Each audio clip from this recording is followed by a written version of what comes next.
Oh, stop that. Stop. Hi, everyone.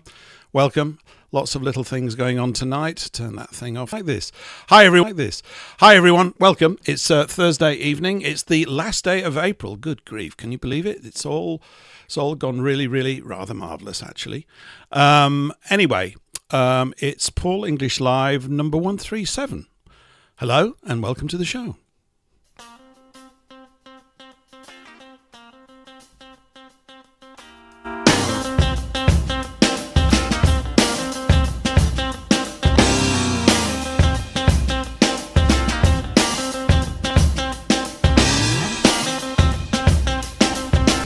But I'm in place, Paul's in place, Eric's in place, I think. I haven't checked, but I think he is. And we're here with you for the next 3 hours or so.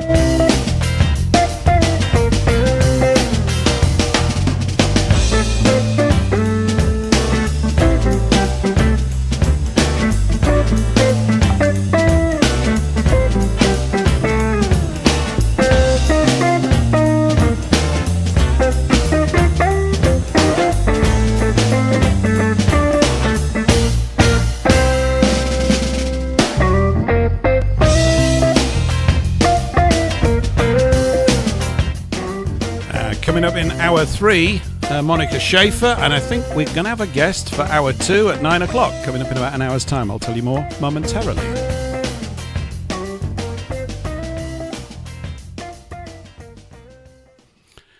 And good evening, everybody, and welcome to the show. I still don't have all the bits in place that I need. It's a bit like a cook, I think. You know, if you've got everything in the kitchen and you know where the pepper is, you know where the salt is, you know where the herbs are, and then one day you come back and they've all been moved or you don't have them, it gets a little bit sort of like that, really. Anyway, I hope you've all had a cracking day. Last day of April's been stunning down here, really warm. You know, when the air's warm, we always like to talk about the weather at the beginning as we get our feet underneath the table, that kind of thing. So I've had really rather a nice day. Went out for a little walk, did all that kind of stuff. But I've been toiling away, boiling in front of a hot computer screen all week, ever since last Wednesday morning. It didn't stop all weekend, and it hasn't really stopped until today, and it's still not going to stop tomorrow, so there's still quite a bit to do. But one man who may or may not have been toiling behind a hot boiling computer screen is Eric von Essex. Eric, hello, good evening, welcome to the show. Hello, greetings, and as my comedian uncle used to say, please excuse me, I've been slaving over a hot woman all morning. This is good. This is good. Yes. Yeah. But not me. That was my uncle used to say that. But no, actually, we've got trousers tonight, you see. A trouser problem, which the audience may be able to answer. Well, what it is, you see, I was looking on eBay the other day and I saw a pair of brand new wool trousers. And I thought, oh, they're just my size. Now, I'm trying to go away from synthetic materials and go for more natural materials, you see. And you can't get pure wool nowadays. It's all mixed fibres. And I don't want mixed fibres. Anyway, I ordered these on eBay and they arrived today and I put them on and they're baggy. They're pleated and they flap around in the breeze. It's like wearing a couple of sails. Are baggy bum trousers in fashion? I don't know, but I don't really like baggy bum trousers, but they are. So I think they've been in stock a long time, since probably the 90s. You might have the curse of the middle-aged man, which is called the disappearing bottom. It can happen. Yes. Yes. You go to bed. It hasn't happened to me. Mine's enormous, of course, and curvy everywhere. Huge, vast thing. But my dad had it later on in life, and suddenly my mum would say, oh, look, and then my dad would start laughing about it. He said, there's a yard of material here with nothing in it. It's all saggy pants syndrome. It's extremely attractive to the women, I hear. But then I am partially deaf. No, it's not. I think it's really dreadful. It's really bad. Yes, it anyway, is. I'm not wishing that curse upon you. I mean, I hope it all, I hope it's all really rather fantastic. Wind, Eric. That's right. Yes. Apparently, the secretary in her memoir said it did get a little unpleasant occasionally, especially down in the bunker. Yes, not as unpleasant as Stalingrad, but still pretty unpleasant, I would imagine. Yeah. Yeah. Well, I can imagine them having all these sort of lines of loos down there, and Hitler running down to the loos and saying, "Goebbels, Goebbels, are you there?" And he's bashing along the door saying, "Goebbels, are you in there?" And suddenly he says, "Yes, I am." He says, "Well, come out, there's a crisis out here." And he says, "Yeah, there's a crisis in here as well." Well, we're only 7 minutes in, ladies and gentlemen, and already we've plunged into the depths of latrine humour, and I'll try and pull us out of it. So I don't know what kind of a week you've had, Eric. Mine, I was just sort of boring everybody tediously, as I have been doing. Anybody I bumped into, I'm a bit sort of zombie-like. Studio tan, it's ridiculous because the weather's lovely. So I did manage to get out in it today for about an hour. Which was really rather pleasant, but it's also been very productive. I'm sure everybody's absolutely thrilled to hear about that, but it is actually. We just so anyway, shout out to everybody on WBN. Shout out to everybody on FFT Radio. Hello, which is going gangbusters. And shout out to Global Voice Network and Holy Land Radio and Eurofolk Radio and Radio SOAPBOX. Although I have to tell you, Radio SOAPBOX is probably not for long for this world. Because my workload. Well, I think so, unless anybody sort of sends me an email and says, "Don't get rid of it," and all that kind of stuff. And just as a bit of sort of backstory on Soapbox, what it was, I've probably mentioned it before, but this is it's not really a full-on funeral service. I'm still dithering a bit, but it's getting ridiculous having to juggle too many things, and really need to pull for myself and for Shelley and Maleficus. Because we were part of something else in the States where the language was getting a bit too excessive. It's not that I can't cope with it on a personal level. It's just that it wasn't wise to be involved with certain sorts of types of communications or even nearby them. They've got a different sort of situation. Some people in the States, not all, but they did, and I'm welcome to them to it. What a terrible sentence that was. And it was a very bad one, wasn't it? And anyway, so we had to do that. And I just wanted to carry on because we were all being busy and doing things. So that's what happened. And there's not really a great deal of effort gone into it, although I've learned a lot of little diddly-doodad things, which are all technical and boring, but they're all important, really, because they all pay off in the end. Anyway, so that's looking quite realistic, I think, sometime during May. And what we'll do is we might just mad, frankly, and not necessary. Yeah, it's not necessary. Can someone else handle it, though? I mean, I can understand that with the what I call good morning judge type broadcasting, because when you go into a good morning judge type broadcasting, it's pointless, really, because you're just going across a verbal minefield. So I can understand why you... Shall you say? Yeah, it was just a bit. Seat. It's a bit tricky. I mean, this is an evolving communication space, isn't it? Everyone, you all know about that. So, and like I mentioned here before, I was talking in a much sort of harder way about things about 10 or 12 years ago because we could. Although you never know where it's going to go. Anyway, so, but things are ticking along nicely. Just now, anyway, I was going to say, just on the hour before this on FFT Radio, Guy Anderson was on, who you've had on your show. And I just caught that, and I think technically, although I can't check the end, there might have been a slight problem at the end, but it went really well for a first show. It was very good, and so many things to do, and I'm trying to do as many as I can, and there's too many, frankly. Like we need a marketing department, and we need someone to start looking at a merchandise store, because we've all got to start wearing bowler hats and things like this. There's loads and loads and loads of things that can be done to put more fun and zip and energy into the space. So I'd like to see them happen. And the more people that we can get in, we don't need many, the faster these things will happen. And so that's looking good.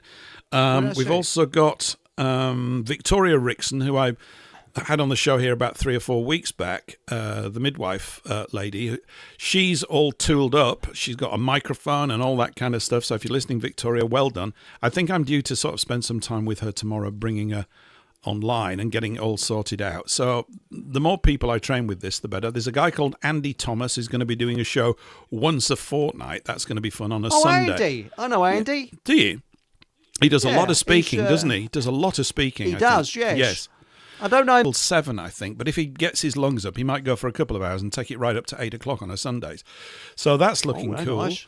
Yeah, there's the vicar to chase up Graham. I know we're just talking shop here. I've got some other things, but I haven't spoke to you for quite a few days, have I, Eric? Really, I haven't. No, that's rare because I've been installing my sundial in my front garden, Yeah. She's given sort of neighbours a kind of looking but not looking.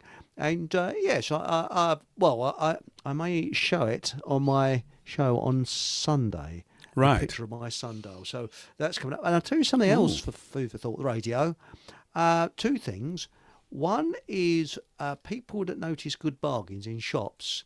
For example, we was talking about the beef burgers some time ago from Iceland. Mm-hmm. And I've found something equivalent and a little cheaper that hasn't got multi-texturing in and all the chemicals in it. It's got natural products in it. And that's in Lidl's. Their burgers are a little cheaper, and they've got probably. But no, actually, people, if they notice some things like that, we can money-saving tips. Mm-hmm. We could have a few of those, I was thinking. Like how to save money on balls of string and things like that. And well, that's right. How to recycle drawing pins. Matches, keep your old matches. What to do with naval fluff. That's always very interesting, isn't it? And very useful. Yes. And take big steps to save shoe leather. That's the other one. Yeah. Is it safe to use old underpants as a car cleaning device? Can you use it as a cloth, or is it dangerous? Things like this. Yes. Health things and like safety that. warnings. And remember, the Germans used to, in the 1930s, they used to, the goose step wasn't just for military praise, it's to save on boot leather. It's to use less boot leather if you do the goose step. So learn how to do the goose step, that's it. See, top tips like that. That's before you're arrested, of course.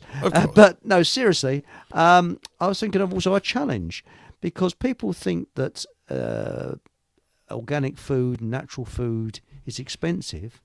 So I was going to have a word with Mark about this, while I have a £10 or £20 challenge where I can see how much organic food I can buy for, say, £20. Nice. And I've shopped around with the farmers. So I was thinking of doing that, Maybe one of those eating challenges, see how much organic food you can eat in an hour and film it. Those big eating people that go around and just eat huge amounts of... I wouldn't really advise that, but that seems to be a sort of thing recently over the past 5 or 10 years, doesn't it? I'm going in here and I'm going to eat the biggest... And you just... I don't know if anybody else is getting this drop out of sound. Is it becoming... I'll become overwhelming Rumble and YouTube. I just thought I'd mention that. Okay. So he's getting a drop out of sound on Rumble, is he? Okay. Yes. You've mentioned it on Rumble, so I assume it is. Okay. Is anyone else having the same dropout of sound as last week? About 3 to 4 seconds. All right. Well, otherwise, it's me and my cheap laptop. So it could be his cheap laptop. No, it's not that. It's nothing to do with that. It's something out there. Sorry, I don't know quite why it does this. It's all a bit awkward, really. Maybe, I'm using a... I don't want to bore you all to tears. I use a restream service, and maybe it's just getting a bit flaky every now and again. I don't know. It shouldn't really get that flaky. Hang on. Sue Sparkle says it's YouTube is same dropping out. Okay, well, there's no scare you. Just go over to fftradio.com and listen to it there. I think it's streaming perfect on there. And just stick on the chat. So open up another tab in your browser, switch that on, listen to it on the radio, which is what we're all about, and use the chat room here. So I'm sorry, I don't know why it's doing that. I could always... I can't change it once we started streaming. I don't know. Maybe it's... hang on. Yeah, so I'm getting it swirly wheel day as well. I'm getting the swirly wheel occasionally. Yeah, I don't know why it's doing that. Anyway, this is boring. I hate talking about this stuff. I really do. It's so irritating, isn't it? It's irritating because I can't do anything about that. I just cannot do anything about it. So, yeah, look, please go over to fftradio.com. Click the play button there at the bottom of the screen. There's even a chat room there if you guys want to start using it, It's a little sort of smaller. And, of course, we've used Rumble and YouTube to get the message out and attract new... because they see that it's live and it bombs around all over the place. So let me just... Okay. Says... let me just have a look. I wonder if there's anything I can fix here. I could stop the stream and restart it. I'm going to try and do that just momentarily. No, I could do a little tap dance or something, or play. I know I can actually play the William Tell Overture with a scale rule on my teeth. Okay, I'm gonna try and downgrade the video streaming. So here we go. So you're gonna lose us on YouTube and Rumble for a bit, and hopefully we'll reconnect. If not, it's FFT Radio for everyone. I don't think that. Yes, it is. Yes. Mm-hmm. Right, let me just have a look. So it should be on there. Is it going okay? Dum. Let me just press another button here. Now, oh, right. So we can't go out on Rumble at all now because he's got a dynamic key and he only can use it once. Let me try on the other one, but I don't think it'll work. Oh, we're connected now on Rumble. Okay, sorry about all this. I don't know what's going on. It's called Tinternet, and sometimes it does this sort of thing. As I said, going forward, if you want to keep listening to things with better sound quality, go over to FFT. It sounds better. It should sound better. We've got a bit of gear on there because the whole idea is to keep improving the sound. Anyway, just let us know if it's picked up. It says we're reconnected. I think we're reconnected. You're reconnected you're on YouTube. Sorry, I didn't mean to talk over you there, but yes, Matilda says you're back on YouTube. I'm just going to check on Rumble. All right. Don't know. Can someone like EXO say, are we on Rumble at all, mate? And I'll be grateful. Yes. No, sorry. So somebody could on Rumble just say whether you can hear us at all. I'd be grateful. Unless I've all gone. I've tried to reduce anyway, it's boring. I won't go into it all. This is the fun of live radio. You know? It's great fun. Better, all the people out there in radio. Yeah. Yep. Yeah. You're back on. You're back on Rumble. So there we go. So there's a rumble in the jungle. Okay. I think that this is just a hangover from my crash. I think we were probably streaming out at too high a quality rate. We like low quality for this stuff because we don't use video. I try to sort of. Anyway, let's stop all this. Let's take a deep breath. A large swig of gin. Here we go. Yes, you're fine on Rumble. That's good. Yes. Cool. Brilliant. Okay. Fantastic. Anyway, earlier this week. It's been a week of sort of technical brouhaha. That's a French term, by the way. And last Wednesday, not yesterday, but a week ago, I was on with Callie on her breakfast show, and that went completely pear-shaped because that was the moment of the big crash of 2026 on Wall Street. Well, on my street, anyway. Paul Street it was. And that was quite witty, actually. And then yesterday I did the return gig straight away and other things that we're doing, so that would be great. But we had a cracking talk yesterday, Eric, about World War II, actually. My pet subject. Well, I know. It was actually specifically really about Tom Goodrich's book, Hellstorm. I don't know whether you've read it. Have you actually read it? No, but I've seen the Don't video. Worry. I think there was a video of it. That's not good enough. I think. I'm afraid you have to write outlines. I must go home and read the book. And then you have got to write an essay and 20, no less than 20 pages summarising the entire contents of the book. No, it's... anyway, well, we were talking about that. And Tom Goodrich is a name. If you've not heard me mention him here before, many of you will have. Tom was a dear friend. He passed away in November 2024. He was in his 70s at the time. He'd been ill for a little while. And but just a tremendous workhorse of a guy, and all of his books are effectively alternative views. It's, I suppose, in short, and you could say it's history written by the so-called losers, right?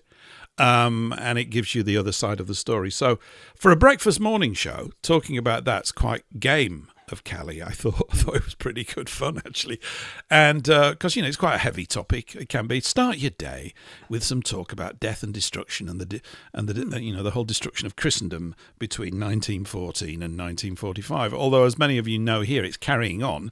We really are in World War III, even though we don't call it that. It's not a military thing then, thankfully, because it's complete madness.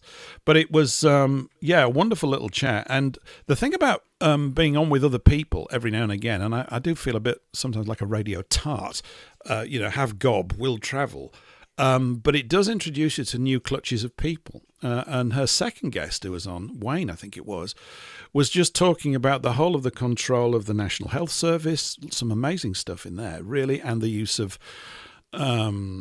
frequency weapons, the installation of 5G towers all across the schools during the COVID thing. It's the concerning stuff. And the concerning stuff is called that because it's concerning because of what they're up to. Brilliant. Can we hear it again? Because is it repeated at all? Because yes, it is. I got on at 9 o'clock and I found out you was on at 8 o'clock, and I said, "Oh dear, what a shame," but not exactly.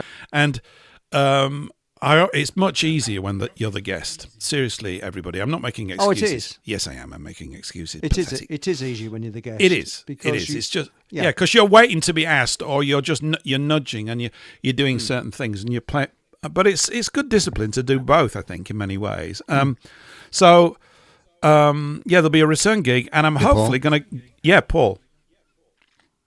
You know what's easier than being a guest on a program? What's easier than being a guest on a program, Paul?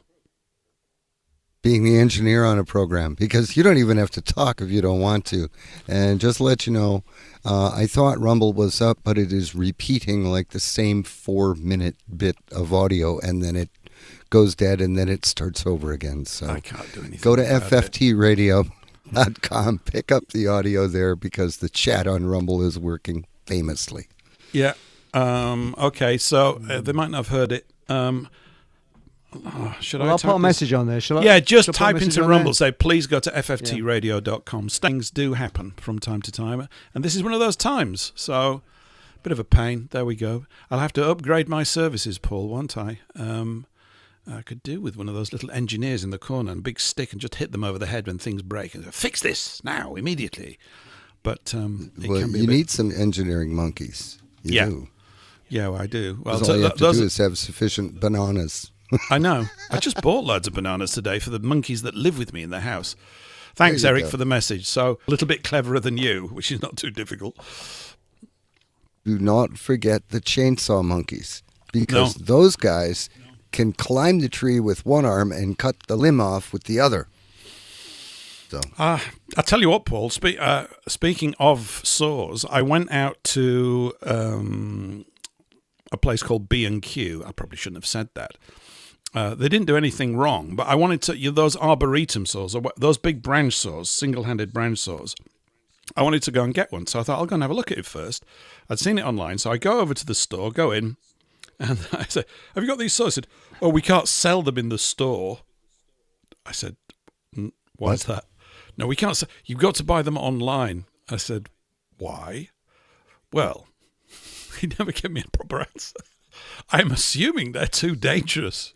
Well, people might start sawing each. Yeah, what? Sorry, I didn't mean to cut across you, but I've seen things in B&Q. Yeah. Like I saw some equivalent, was it Clear? And there's loads of stuff only available online now, and I think they're just going over to mail order and not selling so much in their stores. Mm-hmm. Loads of things. I mean, I'd have thought that, a 5 litre a container of creosote would have been a lot cheaper to pick it up at the store than send it by mail. Creosote? What's going on? Yeah, I think it's creosote, isn't it? Do you think maybe that they're making moves to move everybody from live retail outlets to electronic purchases online, so those purchases can be tracked and traced? I think you got it in one, Paul. You got it in one. Yeah. Could be. Unbelievable. Well, there's all sorts of... Yeah, go on.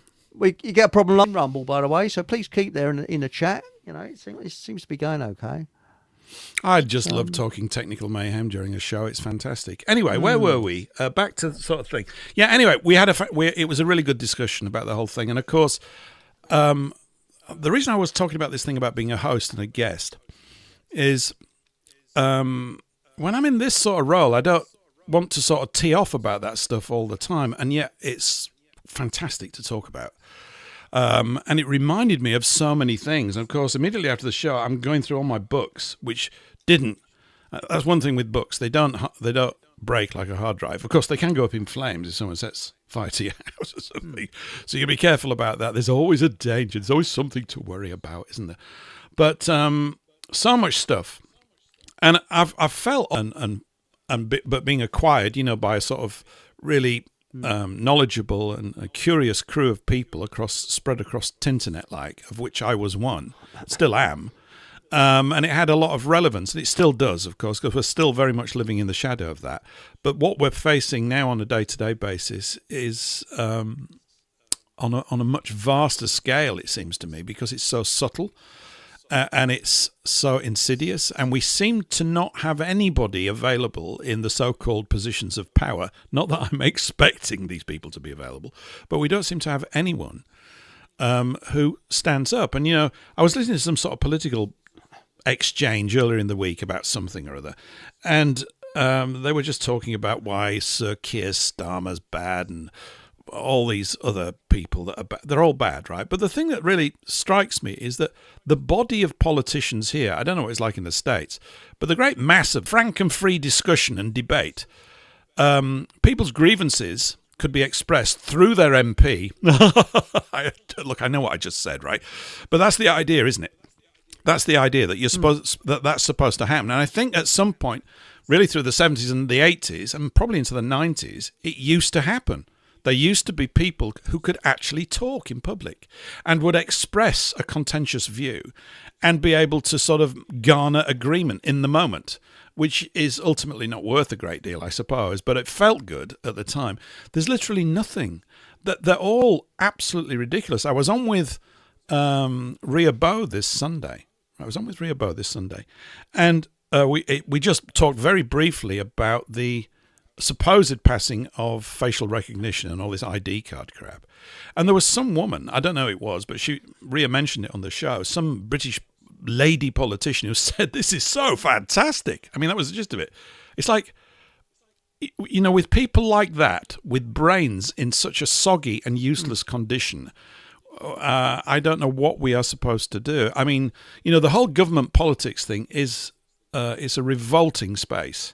Simply because of it's just an observation. I mean, do you think, Eric, that you could ever talk to any of these people and they might go, you know what, you've got a point there? Do you think you'd ever hear anything back from them like that? I think we speak the same language as those people, but we're on a completely different wavelength. I mean, my neighbour is looking forward to facial recognition. Oh, that's good. You're going to feel a lot safer. Rubbish. Absolute rubbish. There's a market in the local town. And I know one of the stallholders there, and he was just counting out his money, and a gang of youths came along and grabbed the notes out of his hand, and he lost about a couple of £100.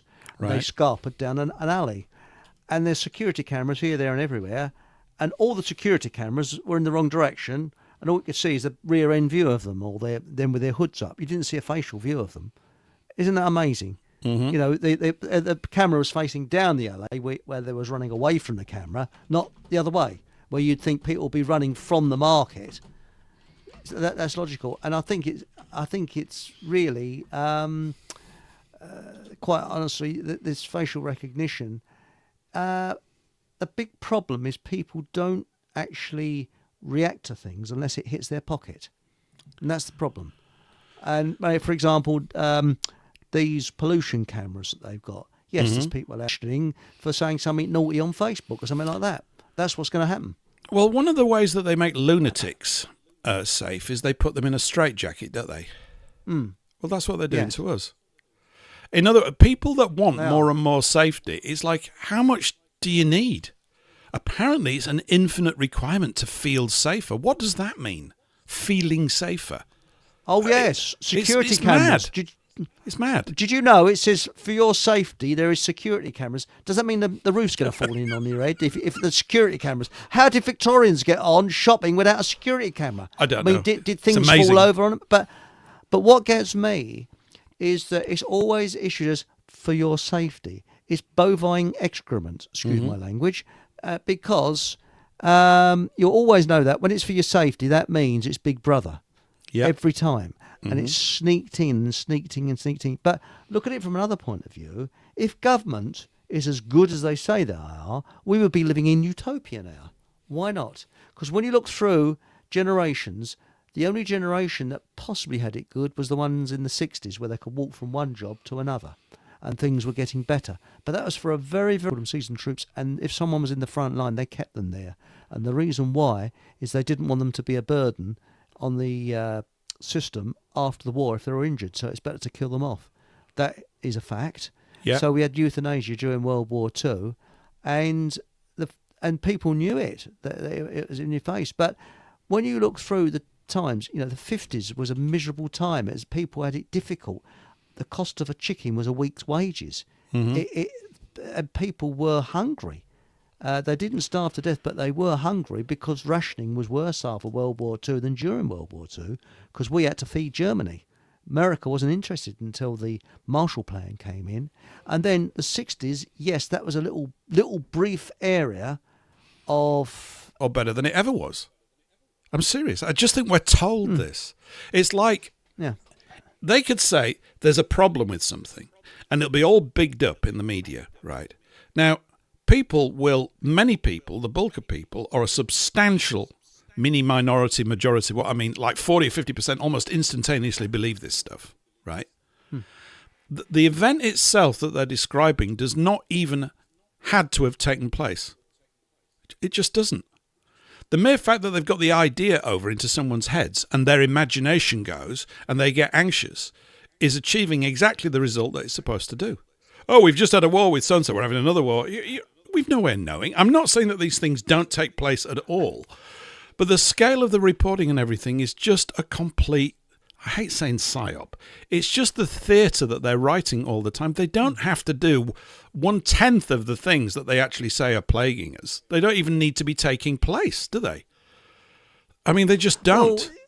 The media will transmit it, and in 2 weeks it's gone down the memory hole, and then the next Anxiety Act number 4,392 for the month of May 2026. We'll remember Build Back Better? Yeah.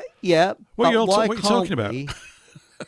Well, I know, but why can't we change our frequency, the way we look on this? Because they're pushing negativity to us because they know that like attacks like. But why not think of a world we want to live in, a kind of lifestyle we want, and kind of kid ourselves that, yeah, we're living that lifestyle, and we're just going to ignore government. We're just going to get on. We're going to do this. We're going to be positive. Like with Food for Thought Radio. Yes, we've achieved it. We've got there, and we don't need government. And that's we that's don't. the fact of the matter. I think we don't need them. We need them like an elephant needs a hang glider. You know that. If you ask someone about how they're going to get something, right? Say you want, it could be anything. It could be a car, new house, or there's something, you're in a condition of lack. You've put yourself in, you go, I need a Ferrari. I was 26, I needed one. I never got one. But apparently, if you talk to me at 25, I really could do with a Ferrari. I have no idea why I could afford to run it. Yeah. But, I just thought it'd be a cool thing to have because I'm in my 20s. And it was a cool thing to have if you're in your 20s, okay? So that's one. But if you ask someone, how do you go about it? First of all, you do the things, right? You do the things necessary to acquire, in this case, the dosh. So the first thing is that you do. And then the next thing is that you have the dosh, yeah? And then you become a Ferrari owner and driver. If you ask most people, that's how they'll say things are done. Do something, then you have something as a product of it, and then you become that thing, right? I live in a really cool place. There's just a few problems with it, but this is great. The thing about that kind of energy is it sort of attracts all the other stuff that you need, right? Because I think it goes the other way. First of all, you become a person who owns a Ferrari. Then you have one, and then you do something that a Ferrari driver, you drive around in it. I know it sounds mad. It's definitely worth considering. I was watching a thing the other night by a guy called Neville Goddard. Have you ever heard of him?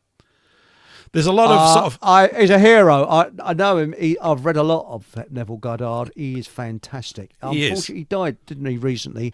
But what he does, he said, and I think it's true. I mean, you look at a designer. Look for Henry Ford, for example. Who would have ever thought? Now they reckon that if motor car had never been invented and Henry Ford came along today, with all the rules and regulations, he would not be able to produce Model T Fords. But what a brilliant idea where the price of a Ford dropped and dropped and dropped and dropped and dropped until the average person could afford a car, and they're super cheap. Mass production. Fantastic. And when you look how simple that engineering was, I think we need another Henry Ford around because they're going for these high-end cars. I've got one. Have you? Yeah, I'll come over to your house and we'll go for a drive in it. You can get one too. Really? I don't need to. Then we don't have to talk. We can have a cup of coffee and a laugh while we're doing it. And if you want to ask any questions about it, well, it works like this. Yeah, it's fantastic. This bloke, Bob Smith, down the road, just builds them for fun. Look, I know it sounds mad in a way because, no, there are all these regulations that we've got to overcome. Well, these regulations are provided by the regulation providers to restrain creativity because they don't want creativity because you can't regulate it in the degree that they want to with their electronic data management system or whatever they're calling the damn thing, And the whole idea, one of the key planks that they've got is safety. Oh, you need more safety. And it's the great protection racket scam. It's bloody effective. Right. You put people into a mild or deep state of anxiety and then leading to fear if you need to, and they'll do anything, including me, right? If I'm threatened by something, I want to get away from it. The idea, of course, is to try and be smart enough to never find yourself in a situation where those things are likely to happen, which is probably why less and less people go to London these days. Why would you go there? It's a silly place. It didn't used to be. It used to be absolutely amazing, but it's now really quite, it's just sort of, or maybe I've just swallowed down the guff, and maybe it's fantastic in parts. It probably still is. It's a big place. There's 10 million people there. You have to know where to go and where not to go, but the places where you can't go are greater in number now, I would suspect. And the sort of quality of chit-chat and politeness on the street is probably non-existent. They just tend towards looking more and more like prison blocks for workers. They just do. I mean, they make people insane. You look at the amount of insanity in cities because they're not natural. Yeah, you're right. You go into a natural world. I mean, they did an experiment where they had actors and actresses that formerly collapsed on the street. Mm-hmm. And if they put a chap in a suit, someone will go up to this person to see if they're okay. But if they're just an ordinary person, people are just walking over them. And this was outside Liverpool Street Station. Mm-hmm. And the chap who was talking about it, he said, you go to a village and someone collapses, within seconds, people are rushing over. Are you okay? Everything okay? Mm-hmm. But we've got this kind of situation in cities where, we'll leave it to someone else. It's nothing to do with me. I don't want to get involved. I'd just like you to know, by the way, this is just a slight technical thing, but although the technical thing on the YouTube and the Rumble thing is, so we need to make you lot really big, and I'm part of you lot as well. So all of you reprobates out there, we need to be radio reprobates. It's cool. The thing is that if they do take these platforms away from us as well, we've got fallback stuff, and that's what I've nerdily always been kind of interested in, really, The printed word on magazines, and I do believe, this is a rumour, I haven't checked it out myself, but I do believe the UK column may be going back to printed word. Maybe. Somebody told me the word, but I haven't checked it out. But the fact is, all we've got is the Light newspaper that's going around. Because the good thing about that, unlike the internet, it's in your hand. It's like cash in your hand. You got it there. You can read it. You haven't got to worry about batteries going down and things like that. Yeah. So I actually do think that magazines and satirical magazines will be coming back. I actually really do believe that, because if you notice that when bloody that was irritating. Quite good, Eric. That was quite good. I won't mind that as my smartphone ringtone. And quite honestly, did you know to add to speak Japanese, you have to suffer from chilblains and constipation? Sort of. Anyway, what I was going to say is that we do like the Chinese. Everybody, if anybody's listening and was offended by that, last Japanese. Remark. Oh, we like that's them too. Right. Yes, but now most people have got the old-fashioned analog watches. They're not. How many times do you hear a watch going dingle, dingle, dingle? You don't, because we've gone faster. And I actually think that sometimes, and I really do hope that we can go back to cars like they were in the 1980s. No computer gibberish on them. We don't need it. The internal combustion has been designed beautifully. We reached their peak in the 1980s. Mm-hmm. And we didn't quite, because we can do a lot more miles per gallon on plug a computer into an internal combustion engine car. Well, we don't really. We don't need to do that, do they? But it's just the thing. I think, we just come back. Well, I'm coming back to this word we. We do exist, but we are not part of the great we. Because the great we's even more mindless. Not that we're mindless, we're seeking to reduce our mindlessness. That's my goal. I accept that at points I'm a bit thick, right? But at least I know that. That's a big jump, actually. At least you're stupid. Most people don't know it. And they think that they know stuff. Bonhoeffers? Was it his theory of stupidity? Yeah. He reckons stupidity is one of the worst things to combat. You can't. Well, let's go down to the Houses of Parliament and we can see a live experiment taking place every day because it's profound. It's profound. We should go in and say, thank you all for being the lab rats in our laboratory of stupidity. And you're all doing very well. Please carry on being stupid. Hey, Paul. We're learning a great deal. Yeah, Paul. The reason that the cars are absolutely so technological now and all computerized and everything else is because the shade tree mechanic is no more. It does not fit into their profitability profile. Mm-hmm. They are feeding. Make no mistake, the powers that be own everything. There are 6 major corporations that own the other 200 that actually provide everything that we buy or consume. So their profit picture relies on us being reliant on them. So they're obviously going to make the cars difficult to work on they can hire mechanics that we have to pay $85 an hour to work on a car to do something very simple that we should have been able to fix ourselves. Like one specific example, a map sensor on a car costs about $8. Sensors that are being changed. Then he finally finds this $8 part, which he inevitably charges you $40 for, that took him like 6 minutes. Yeah. To receive it from the guy that delivered the part, unplug the old one, plug in the new one, turn the key. Oh, goody, it works. And it's all a load of crap. So I don't think they're going to go back to simple automobiles, not unless we take control. Well, of ourselves, really. We never really thought about transforming the whole. I mean, you look out at the world and you go, this is not good. So we have to find a way that not goodness is a very small part of our lives. I think you've got to sort of almost like ride 2 ponies. You've got to build up this restored life, the one that we all want to get back to, and seek ways to build it up. And it's going to require a lot of work. But as it grows, it'll get easier. It's a bit like a circle, isn't it? It's something like that. When the circumference is small, there's not very much mass in the middle of it. Proportionally, the stuff inside the circle gets way, way bigger the more the circumference of the circle increases. In other words, it's sort of, so the more we get inside, the more weight and mass we've got, and then we can do certain things, he said. Yeah, but they overcomplicate. That's right. But everything is complicated nowadays. I didn't mean to cut across you there, but for the sake of being complicated, why is that? And I think it's so that Big Brother you're quite right, can control us. And they did say, about 10 or 20 years ago, that China is going to send over a load of easy-to-work-on cars, simple cars, like they've got in Africa. Because apparently large manufacturers, that their cars have still got carburetors in them, because you can repair a carburetor pretty easy. And things like that. There's nothing you can't, in one of those cars, there's nothing you can't fix with a paperclip and a monkey wrench. Precisely. So right. We've got to get rid of the profiteers is what we've got to do. We've got to get rid of big business and the banker control that is controlling commerce and the products that we have available to us that cost way more than they need to cost. Just go back to something simple. Get rid of the bankers, get rid of the financiers, get rid of the profit picture. I agree. And the only way you can do that is by boycott.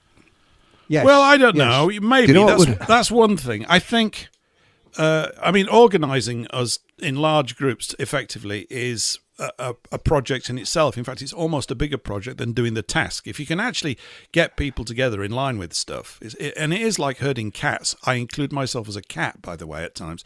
It's difficult, particularly amongst people that can think. Or are doing more and more thinking, and they go, "Hey, leave me alone. I got to think about this." So we don't move in a dynamic, uniform way in the way that an army does. Thankfully, we don't want to do that, right? That's the whole idea behind it. But I do think I did say it last week. It's a bit like how do you eat an elephant? One bite at a time. I do think it's a matter of finding a little thing that you can do today. This is my goal to myself anyway, and do a little thing tomorrow, maybe a little bit more of a little thing tomorrow, and just keep pounding away and. Just tell yourself that you're winning and you don't know what's going to happen, but you're sending out an energy wave that's positive and it attracts like-minded people. And they go, okay, Right. you know, what are we trying to do? Well, we're trying to overthrow the government, restore our old-fashioned and proper way of life, and basically, you know, be happy again. And we've got these, you know, how are we going to do that? Well, I'm doing it really by doing the washing up at this meeting to start off with. And then I'm doing this loads a month. I'm serious. It might even be 15. I've got 2 sons. All they eat's beef all the time. Not that I'm against it. I mean, I love it too. I probably eat it 3 or 4 times a week. You know, I'm going, maybe we need to get in with some farmers that'll do us a whole cow. We need to get futures in cows. Well, it's we need. it's we can do serious. this as a You team. can do this. We can I do agree. it. Yeah, there's group purchasing power, which doesn't exist because we're not formulated as a group fully. And of course, you've got to keep it. It can't be all pally and chummy. If it runs on emotion, it'll fall apart. It just needs some simple basic structures, and you get people to behave well. It doesn't always happen. You always get black sheep in there. You just do. You know, it's just going to happen. Someone will seek to take advantage of you, but that's okay. You just go, well, that's accepted. You know, when the bees are making honey, the bear comes around to try and nick it, right? So. It's going to happen from time to time. Doesn't mean you can't. You don't stop making honey. You got to crack on with it. So I mean, I'm quite positive. The BSV thing, by the way, that we talked about last week when we had Gary on. It was last week, wasn't it? I'm in a daze actually. I can't remember what's going on. It was last week, wasn't it? Somebody sent me. I haven't posted it through. I think I was talking last week about placing phone calls over it. Well, somebody sent a video to me of somebody doing just that, video and phone calls over the blockchain, over BSV blockchain. But every time I look at it in terms of what it offers us, it ticks more boxes than most of the things I'm looking at. It ticks an awful lot of boxes. We've still got sort of human behavioral traits that we're going to have to deal with, or we're going to have to find a way of accommodating all those sorts of things. And there is something sort of automaton and computer-like about it, literally, of course, because it is that way. But as a shield, as a defensive mechanism against what they're doing, it looks extremely sturdy to me. And if they're worried about it, that makes me happy. That gives me energy. Good. I want you worried about it. So phone calls, it's early days for it, but I saw there's a video of a guy placing a phone call over the blockchain. Sounded great. Can be a video call. I don't do video, but if you want that sort of stuff, you can do all that kind of stuff. And I thought, yeah, this is like basically a network within the internet that does things pretty much, I suspect, the way that the real freedom guys around, which was pretty sort of stirring stuff, you know, governments, you didn't build this, get out of here. This is ours. It's the peasants' protocol, you know.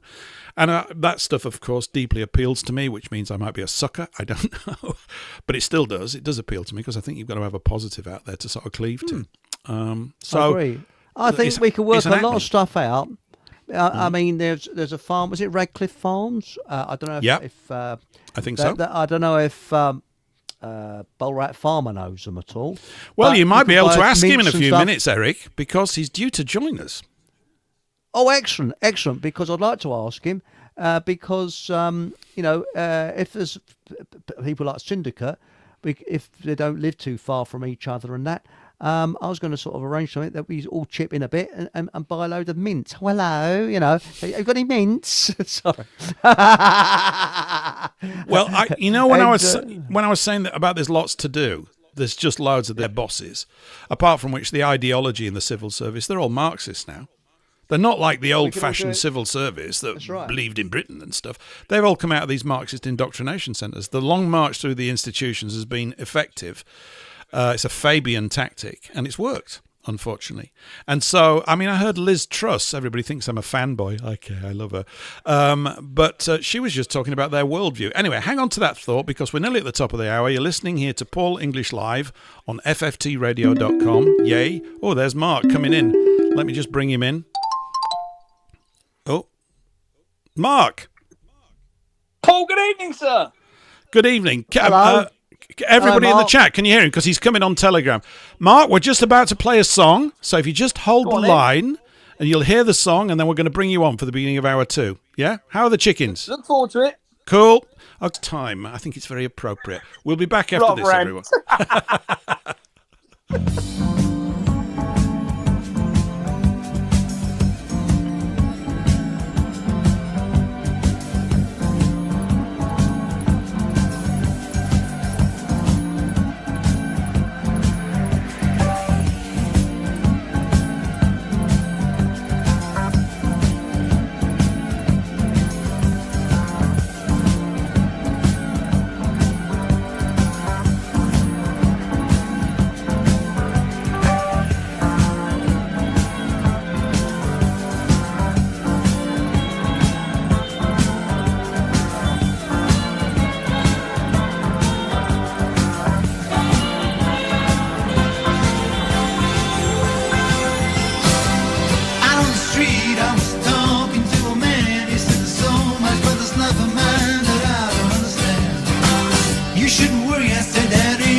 Make up your mind.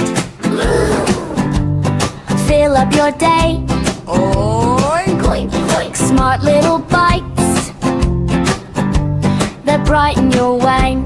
You're listening to Food for Thought Radio here at fftradio.com.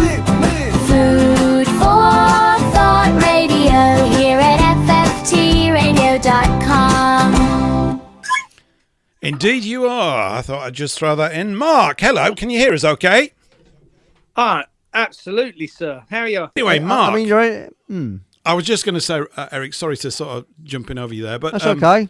Mark, chicken reports. What's been going on in your life since Monday? Because we all want to know about Chicken Run and you as the farmer and just what the bloody hell's been going on. So what's going on? Okay, well, we had a bit of a psychopathic weekend. I think that's the answer. I got our main show station sponsors, the Eco Green Compost guys, invited me to go to Harrogate to help them on the stand. Right. I've obviously been using their compost to grow. So they said, would you come and talk to people? So, yeah, of course I would. So we went to Harrogate. And on leaving Harrogate to go back to their farm in Grimsby, a friend, Rachel, phones me and she says, is there any chance you could take some chickens back to Somerset to where you're now living? So I said, well, we'll check with Kevin, make sure they can go. So Kevin says yes. So instead of me getting a train back Sunday night, I end up waiting until Monday morning to get a hire van. Mm-hmm. Monday morning comes and goes and they don't deliver me a hire van. And then they ring me Tuesday morning and say, oh, sorry, we didn't have one.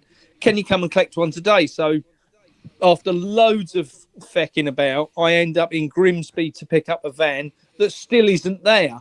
And I then sit there for another 2 hours while they try and find me a van to use. I then get a van and go to Scarborough to pick up 6 chickens, 5 girls and 6 chickens, yeah. Right. Six, that's just 6. Right. 5 hens and 1 cockerel. And this cockerel is the biggest and tame, but he is a whopper. And so I load them into crates. And by this point, it's so late in the day, I thought, well, I can't drive all the way back to Somerset tonight because, from there, it was nearly 10 hours, it was telling me. And I thought, right, I'm going to go back to Grimsby, load up with compost to take back for the beds down here. And then I'm going to, set off early on Wednesday morning. So I get up early. I got up at 2 o'clock to go to the toilet, and all I could hear was this cock-a-doodle outside in the van. So I thought, oh Jesus, it's a good job the farm's a bit remote. So then I got up again about 4 o'clock to go to the toilet, and it's cock-a-doodle.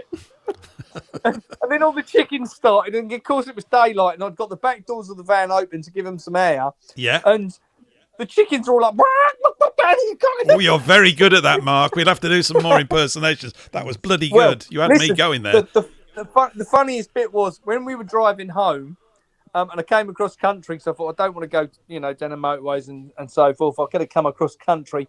I'd got Classic FM on, and the more I sung, the more I sung to the opera, the more the cockerel joined in with me. So the cockerel was absolutely having a whale of a time in the back of the van, singing away at the top of his voice. To the opera? Bloody great. Yeah.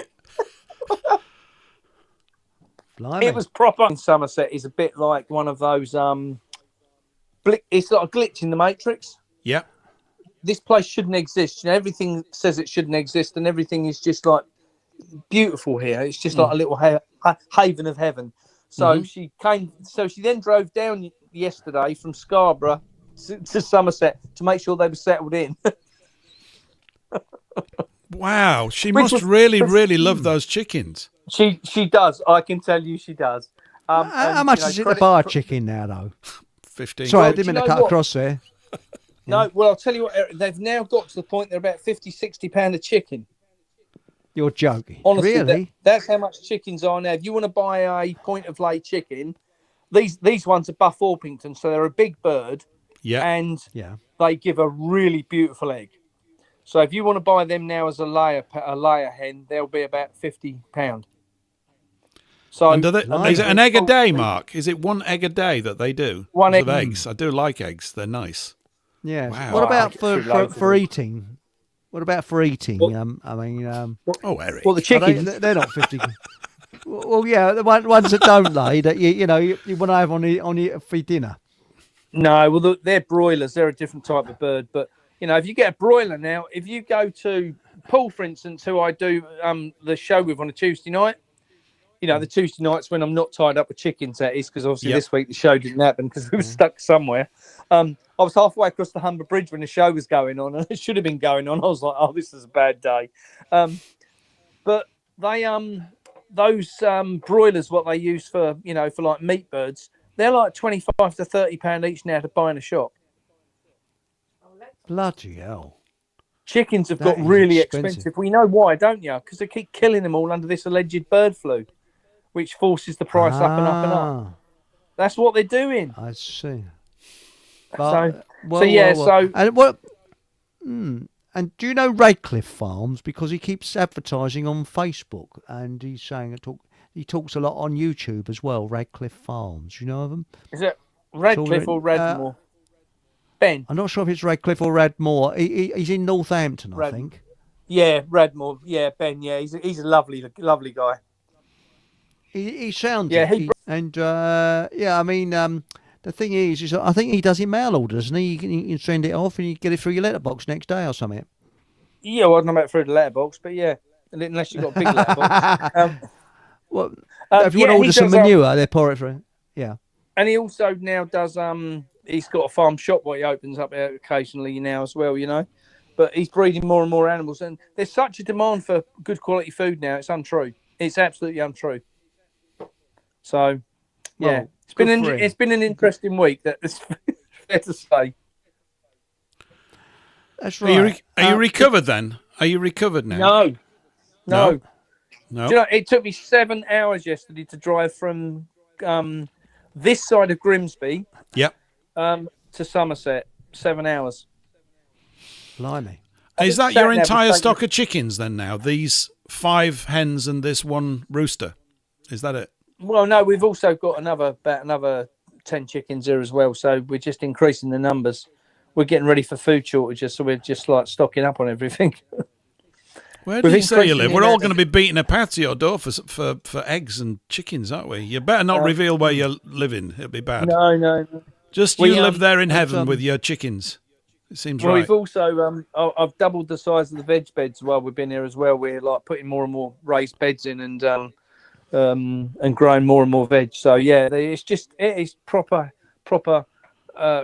It's just such a beautiful time of year as well, because everything's abundant. You know, everything's coming in the gardens now. We've got lettuce in the tunnels. I've been preparing beds today for cucumbers and tomatoes in the tunnels, and planted fruit trees there. And it was awesome, absolutely freaking awesome. Some of the stuff what won prizes and things there. There was a guy there doing bonsai trees, and he got one bonsai tree what was about 15 inches tall. And he said that tree's 75 years old. And I was like, well, if that's all it's grown in 75 years, I'd probably ask for a fucking refund. But apparently they spend lots of time trimming them up and that, and I'd never really looked into it before. But God, my God, these people are fucking passionate about plants. Jesus. Oh, yeah. Yes, I used to know a girl that was very passionate about gardens. She's all gardening. She always used to have a bush nicely trimmed. Rosebush, I'm talking about, of course. Yes. Yeah. And things like that. Yes, but but after with this 9 food o'clock, I'll let you off. Yes, but there's nothing rude in that, having a nicely trimmed bush. But what I was going to say is that with this food shortage, I did hear that the ships carrying the oil to Europe have turned around and gone, oh, that's rather interesting. But do you think, though, being sort of serious on this, that the food shortages will come to a point? Hello, what's happening? We just dropped the call there with Mark. He's back now. You can hear us, Mark. I'm back. You're right. What I was going to say, Mark, is do you think there's going to be a time where there will be sort of riots because there will be such a shortage of food? And it'll go back to like the 1940s, perhaps, where food was very scarce and very expensive. I think that's going to be here within inside the next 12 months. That's my honest opinion. Yes. And I'm not the only person putting that out. You know, even the government. You know, interestingly, things are changing because I had a call from a guy who's a park ranger inside London a few weeks back, and he said that they've just passed legislation to say that people can now grow vegetables inside the parks in London, and that's something they haven't done since 1939 when they did Dig for Victory. Yeah. And then this week, all the schools have been told, and my Littleton School and my mate's Littleton School in Bury St Edmunds are all on it. They're now they've been told to put raised beds in to teach the kids how to grow fruit and veg, plant fruit trees, and get chickens. Should be a point of security for the country. Food security has got to be the biggest issue for this country, along with, you know, electricity and everything. But with the best will in the world, if they turn the lights off, that's one thing. But if they turn the food off, that's a whole different thing. Mm-hmm. So right. They're not doing that shit in America. Who's that? These kids have still got their noses in their smartphones. They're not doing that shit in America. Well, they'll have to. Yeah. Now, Mr. Average goes down the road and wants to grow some things now, put some seeds in. What's the easiest to grow? I know you said potatoes in the past, but we want something quick cropping. And also, I believe around March, I think that's the lean period, isn't it? That's where there's less food around. So what's the best things to shove in the ground now that will grow like, excuse my language, like buggery, and you don't have to, slugs won't get at it, and they're bulletproof almost. So I mean, is it just potatoes all the time? Slugs are easy to deal with. All you need to do is put a jam jar lid on the ground with some lager in it, and they get in and get pissed and they die. So that's easy. Yeah. Spring onions, all of that stuff's really easy. Stuff you can start putting in now for later in the year. Things like beans. Beans are so easy to grow. Dig a hole, put a bean in, it'll grow. You know, if you grow it up the side of a fence or a pole or anything else, runner beans, French beans, you know, they can all go in now, you know, and you'll harvest them at the end of the summer. Potatoes, I always talk about potatoes because potatoes are so easy. All you need is some potato with some eyes on. If you buy a sack of potatoes and end up with the ones in the bottom are always, shoot before you can get to use them. Put 2 of them in a bucket with some compost and 12 weeks time, you'll have potatoes to harvest. It's that easy. You don't have to do anything. Literally just put some composting halfway up the bucket, put a couple of potatoes in, fill it up with compost and water it about once every 2 or 3 days. That's it. So easy. And if you put 2 potatoes in, you get 20 potatoes out. What about sweet potatoes? And by the way, I forgot to pick my potatoes. Would it be okay? I mean, the ones that are ready for Christmas, they're still in there, and I think the soil just preserves them, doesn't it? When they be all right? Yeah, it does. Yeah. If you don't lift them, as long as they don't catch a frost, then they'll be fine. So only when they catch a frost, they go sort of gooey. What about sweet potatoes? Can you grow them in this country, or are they easy, or I don't know? You can. I've got to be honest, I've never ever tried to grow them. They grow more on like a vine, don't they? So they grow on top of the ground, not underground. But I mean, things like sweet corn, you can put them in now. You can plant sweet corn now. They'll be up, August, September time, they'll be up. Things like butternut squash. If anyone wants to grow anything at home this time of year, it's easy. Chuck some seeds in for some, but leaving the veg, the actual fruit on the ground, and you just put it into somewhere in the greenhouse or behind a window to get the sun and harden the skin up. And then if you keep them tucked up on somewhere dry, they'll keep all winter. So they'll give you vegetables literally all winter. And they'll stay fresh. Right. And you've got lots of seeds as well. And you've got lots of seeds for the next year, haven't you? Yeah, I mean, Gloria had a Crown Prince, which is a silver pumpkin. And we must have took 200 bloody pips out of it, at least, I should think. For one seed, that's just like, wow, that's what you want. This is where we need to be going and getting people to understand how easy it is to grow veg. Let's get people putting food back on their own table again. Everyone relies on supermarkets. Supermarkets serve them nothing but shite. And it's so easy for people to grow veg at home. Get a bag of compost. One of the trials I'm doing with the compost I brought home this time for the Eco Green guys, what I'm doing is lay the bag down, cut some holes in it, and away you go. It's so simple.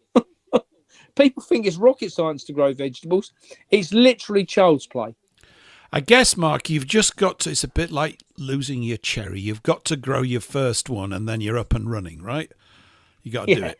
You just get going with the very first one. I know my dad used to grow runner beans, which he always used to moan about because they always went stringy. Oh, these bloody runner beans. I always remember that. So they were a bit of a bugger, but they didn't take up much of a footprint. You got a lot of beans off a sort of That's right, because they're just on canes and everything growing up there like that. My other uncle grew peas, which were always great. My dad didn't want to grow peas. He didn't think you get much back on a pea. We never grew spuds. We grew cabbages and cauliflowers. Cauliflowers were good. They were quite nice. Really? I mean, collies are good. If you take things like things like kale, for instance, and chard, for instance, if you set them and get them going, and then just pick the outside leaves off, they'll just keep growing. And we've got chard plants here. What we've been picking off of, well, they've been picking off since October time last year, and we're still picking off of them. So 6 months on, we're still picking veg off the leaves off them, and they just keep producing. It's just such an easy thing. You know, people think, oh, it's cut once and it's done. Don't cut. If you get things like lettuces and that, don't pick them. Don't cut them off level with the ground. Just pick the outside leaves off. Just take the outside. That's what they're doing, You know, it's... I put broad beans in this morning. I had some gaps in my broad beans, and I've put them in as well. You know, I've got peas growing up some meshing. You know, it's not rocket science. Leeks, spring onions, they're all so easy to grow. Just sprinkle the seed along the ground and they come up. We've got about 3 square yards at the moment that's just full of wild garlic. Just tons of it. Really? In the garden, and the flowering, this lovely white pretty flower at the end of the garden. It's actually made the garden look good. So I think I need to build a bed, though. I think I'm going to have to do that. I actually, from when you were talking about it last time, I went online. There were guys talking about tires, some very simple ways to build them. I got to go. I think it's just, I'm just going to have to get in at the week. I'm going to have to become a weekend gardener for a bit. Oh, good. And I remember reading about that thing called Trouser that I bored you and everybody to bits with, but that looks pretty cool. And apparently this is the planting thing right through to the end of May. You plant it and then you harvest it. I think it's August, something like that. Yeah. Something like that. So I guess I better get me Trouser socks on or whatever they're called and get going with some of this stuff. So, well, there's hundreds. You know, if you go, I went to I was up in Grimsby, and I went to a place called Brig, I think it is. To the garden centre there, and they've got a seed stand in there, which must have been, I don't know, but I reckon about 25 metres long. I reckon this thing wasn't 8 foot high. It was massive. One of the biggest seed displays I've ever seen. And interestingly, one of the things I did see on there was red clover. Now, farmers have started planting red clover as a cover crop. So over the winter, you plant, if you've, like, let's say you've had wheat or barley in the field, you plant red clover over the winter, and it puts the nitrogen back into the ground. Right. And as a result of that, then in the spring, you just plough it in and then plant your wheat again. So it's added the nitrogen naturally rather than you have. And I pulled them up by the roots. And I don't know if you've ever seen on the root structure of beans is one of the easiest things to see it on. There's all these little white nodules all over the roots. Right. And that's the nitrogen. So if when you finish growing your broad beans, don't pull the roots out. I had to because where I was planting tomatoes, but normally just cut them off level with the ground, and that leaves all that nitrogen in the ground for your tomatoes and that to take up from. So, Mark, you remember in days of yore on the BBC radio of a Sunday, they used to have a thing, I think it was a Sunday, I'm pretty sure it was, Gardener's Question Time or something like that. It used to have Percy Thrower on. Do you remember that? Yeah. So are you going to do that then? Is it sort of, farming with Mark or something? I mean, it's... you'll have to get people calling in. It's really, I think it's a matter of actually doing something. I'm sat here listening to you, realising what a complete gardening slob I am. And it's going to take, I need beating around the head. I really do need beating around the head a bit. It's almost like, I don't know where I'm going to find it from. I've got to stick fire up my own arse to get off it and start. The bucket or, the hard point of the soil. It then goes off to the side. So the veg grows down and round the corner. Right. So you want really deep soil, soft soil to grow carrots in. Carrots and parsnips are a bit of a bugger to grow. We've actually just put 2 new beds in where we are at the minute, and they're like 2 foot tall, full of really lush compost and manure, so that we can grow carrots in that, because it does need to be deep. So that's 2 foot. You're saying it needs to be at least 2 foot deep for carrots. Yeah. What I would say is, if you want to grow some carrots, you want a couple of tires on top of each other. Yeah. Fill it full of compost, and then just put seed on the top. Then you get the depth and concentrate it all in sort of a smaller space. Yeah. What about onions? Yeah. What about onions? Oh, onions are easy. You can either grow onions from seed or from onion sets. Either way, they take a little bit longer if you're doing it from seed. But I've got onions we've lifted today, and we've one of the girls here has plaited all the garlic. She's plaited all the onions today, which so they can hang up to dry up in the polytunnel now, and then we'll use them in all year long. As long as it's dry and doesn't get damp, then it won't go mouldy. So, and then that way you've got fresh garlic throughout the year. Chard, you can literally grow it 52 weeks a year. Nice, leeks. We've had them going all through the winter, and we've got enough to go through the summer. And now the next lot are going in ready to go out. And so people think, people talk about the lean time being, like you rightly said, Eric, January through to March is difficult time in this country but a lot of farmers and growers would like to rest the soil through that period. So they crop out everything what's going to go out by November, and then leave it barren until March. You don't need to. Just put lots of manure in, put some natural manure in, whether that's your own, or whether that's, you can get some animal manure. There you go, Eric. A use for it at last. Well, at last I found some use, yes. Yes. And of dig course, that into your beds. If you want some more, just look at Keir Starmer. That you can produce even more. But how long do you have to leave it for, your own stuff, if you've got, say, a dry compost toilet or something like that? Do you have to leave it for about a year, don't you? It really wants to go for about 9 to 12 months, yeah, to break down properly. But it's all to do with heat. So if you get on the farms on that, when they're making compost professionally, you try and get it up to 70 degrees. So if you've got something like a metal bucket, like a metal dustbin like we used to use years ago. Yeah. If you get one of them with a metal lid on it, just bang a couple of holes in it and fill it full of your compost and turn that, because that in there will get over 70 degrees. And then if you've got any weeds in, it will burn the seeds off, and it will turn it into the best compost inside probably about 12 weeks. You just mustn't let it dry out. That's the key. You've got to chuck your own pee in it if you need to. So composting's the start of it, isn't it? I mean, you've talked about compost and buying this stuff in and all that kind of stuff. So if you can get this sort of rich food for all your plants, it's kind of a key thing. All the sort of vegetable waste that we throw away, like orange peel and banana skins and all that kind of stuff. We put all of ours in the composting. Eggshells. Yeah. All the potato peelings, all of the even if we, cook mashed potato, for instance, that goes, as long as it isn't meat. That's the key. Don't put any meat on there. Right. But any waste at all, if you cut the grass, goes on the compost heap. Rake your leaves, on the compost heap. Right. Anything at all, any organic matter goes on the compost heap. And it's so easy. Your banana peels, your lemon peel, anything at all, it goes in the compost heap, and it'll biodegrade down. That's the best. But make sure you put eggshells in as well, because that gives it the calcium, and that's what gives it the, Wow. Okay, I'm going to look at composting. I'm kind of, that's really useful because I'm always throwing crap away, and I keep looking at these banana skins, and we plough through eggs, minced beef, and bananas more than anything else in this house. There's just tons of them. There's no reason to have waste by planting a different crop in it, and whatever crop you put in that grow bed is going to restore the soil for the next crop you put in there the next season. Yeah, one of the things which we do, the Three Sisters, so I don't know if you work the same size in America, where you grow sweet corn or maize, and you grow runner beans up it. So you put the sweet corn in, as it grows, the runner beans grow up the sweet corn. And you can grow pumpkins and butternut squash around the roots, so it keeps the weeds down. So you grow 3 of them all together at once. And that's a brilliant system. Interesting. What about the beans the obviously idea put the of nitrogen in the ground.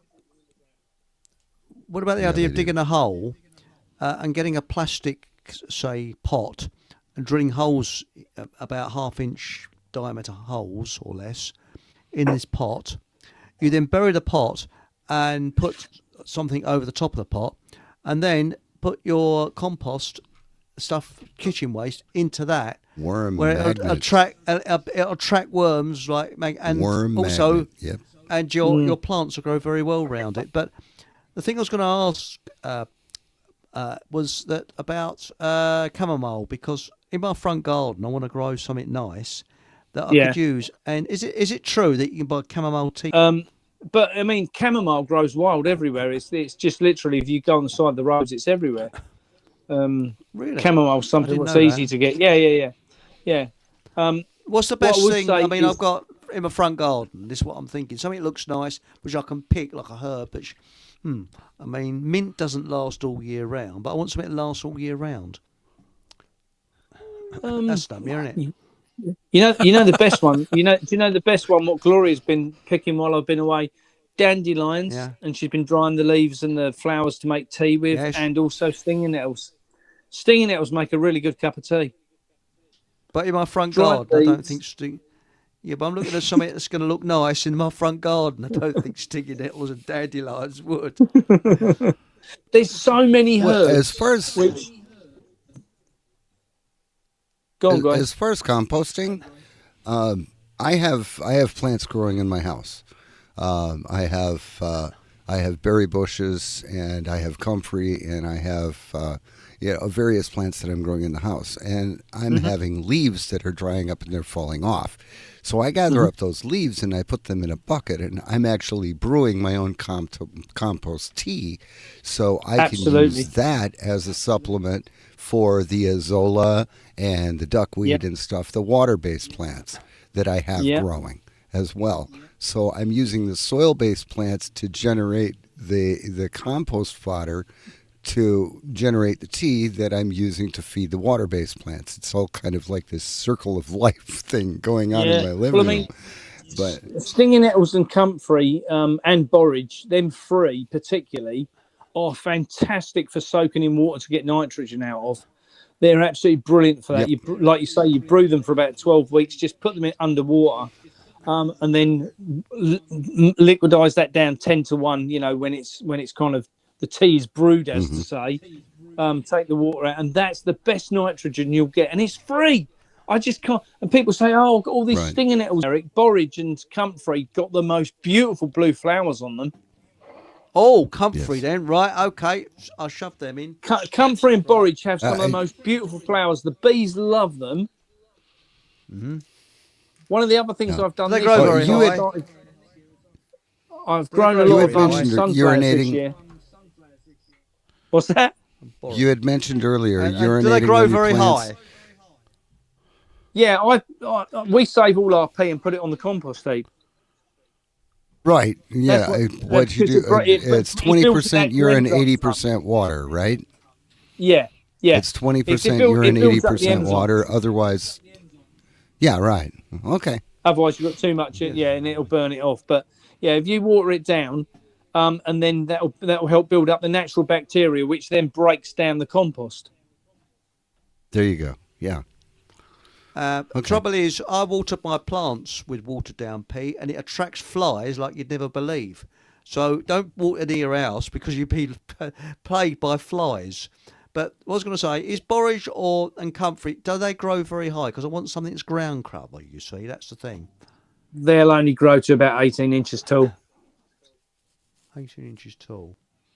And then keep that all to one side and keep turning it, and the wood chip, the bark from it, the mulch has it effectively. Once it needs to be about 6 months old to a year old, because if it's it's acidic to start with, but it eventually leaves that. You put that anywhere you don't want weeds to grow. The minute it's done, the minute you've shredded it when it's green, put it on all your pathways where you don't want weeds to grow, and the acid will burn the plants off. And then as it turns into more of a dead matter, once it's a year old, then put it onto your veg beds. So it forms a by compost then if the it's acid's left gone long out. enough. It actually becomes valuable back into the ground. Yeah, yeah, And yeah. does that include the wood that's inside the whole of it? Is that what you're talking about? Oh, Not yeah, just the wood's the valuable bit, because if you put, once that's shredded up, yeah. if you then put that, once it's old, if you put it onto your veg beds, it'll Mm-hmm. hold the water, so it'll retain the water, so you don't have to water as much. I've got 14 of them. Each And- one's about 30 feet high. They're enormous. You've got Sounds quite a bit like of you wood need to chip. buy I've got- yourself a chipper. I think I could actually Absolutely. go into the compost business, couldn't I? I mean, seriously. I reckon. Yeah. They've got to come. The problem I've got with them, this is just nothing to do with growing anything sensible. 3 of them that shine on the garden, and they block the light out, and I really value that. And if I cut them down, I'm going to have this harsh car park lighting shining into the garden. And I thought, well, if I've got a chainsaw, while I'm at it, I might as well just take the street lamps down at the same time, you know. Do you Slingshot. know, I saw something strange today. Slingshot. I was in Yeovil today, Yeah. and their street lights are only 6 foot high. What the hell's that about? Have they got dwarfs in there or something? Hobbits. All the street lights down there, one road, were all 6 foot tall. I was like, do they go up at night or something? Do they come down in the day so you can work on them? I'm like, are they telescopic, or how does that work? Are they new? Have they just put them in? Are Well, they expecting they a look reduction like- in they the look average weird. height of people there? What's going on? That's weird. That's That's right. I've never seen nothing like it. So Why, I wonder it's- if they're so talking it's, down, because then they're lower, so they're closer to you, aren't they? That's what I thought. High intensity electromagnetic pollution right where the people are, Yep. right at the level where the Right, people right are. at eye height. Yeah, and that's nefarious in nature. Yeah, I think so. Yep. I saw them today, and I was like, I know what I think it is, and I agree with you. That's exactly what came to my mind. And I was like, there's something to do with 5G. They've also now started putting these docking stations in, as I've been driving around the country, I've noticed. They're now putting 5G, that's just slightly off track, but 5G poles in that have a flat top, and they're for landing drones on. So the police use them as drone docking stations to like charge the drones and things. And then they can wow. deploy them really quickly. Oh, it's all coming. Well. It's not nice having your country Wow. being turned into a prison, is it? It's really not. It's Very like Back to unpleasant. the Future. Remember Back to the Future when he Yeah. went forward and the police force was all drone based, and it was just Yep. these drones flying around catching I bad think guys. I think that's coming. I've got to be honest. I think if they have their way, the robotic side of things is, I think, if you look at AI, AI fascinates me because it is very clever. But if you look at AI and robotics when they join together, I think that's called ASI. I think it is, or which is kind of where it gets really concerning. But that's I went to a demonstration a few years ago. I went to a demonstration of a robot, a big robotic tractor, what was set up on a farm.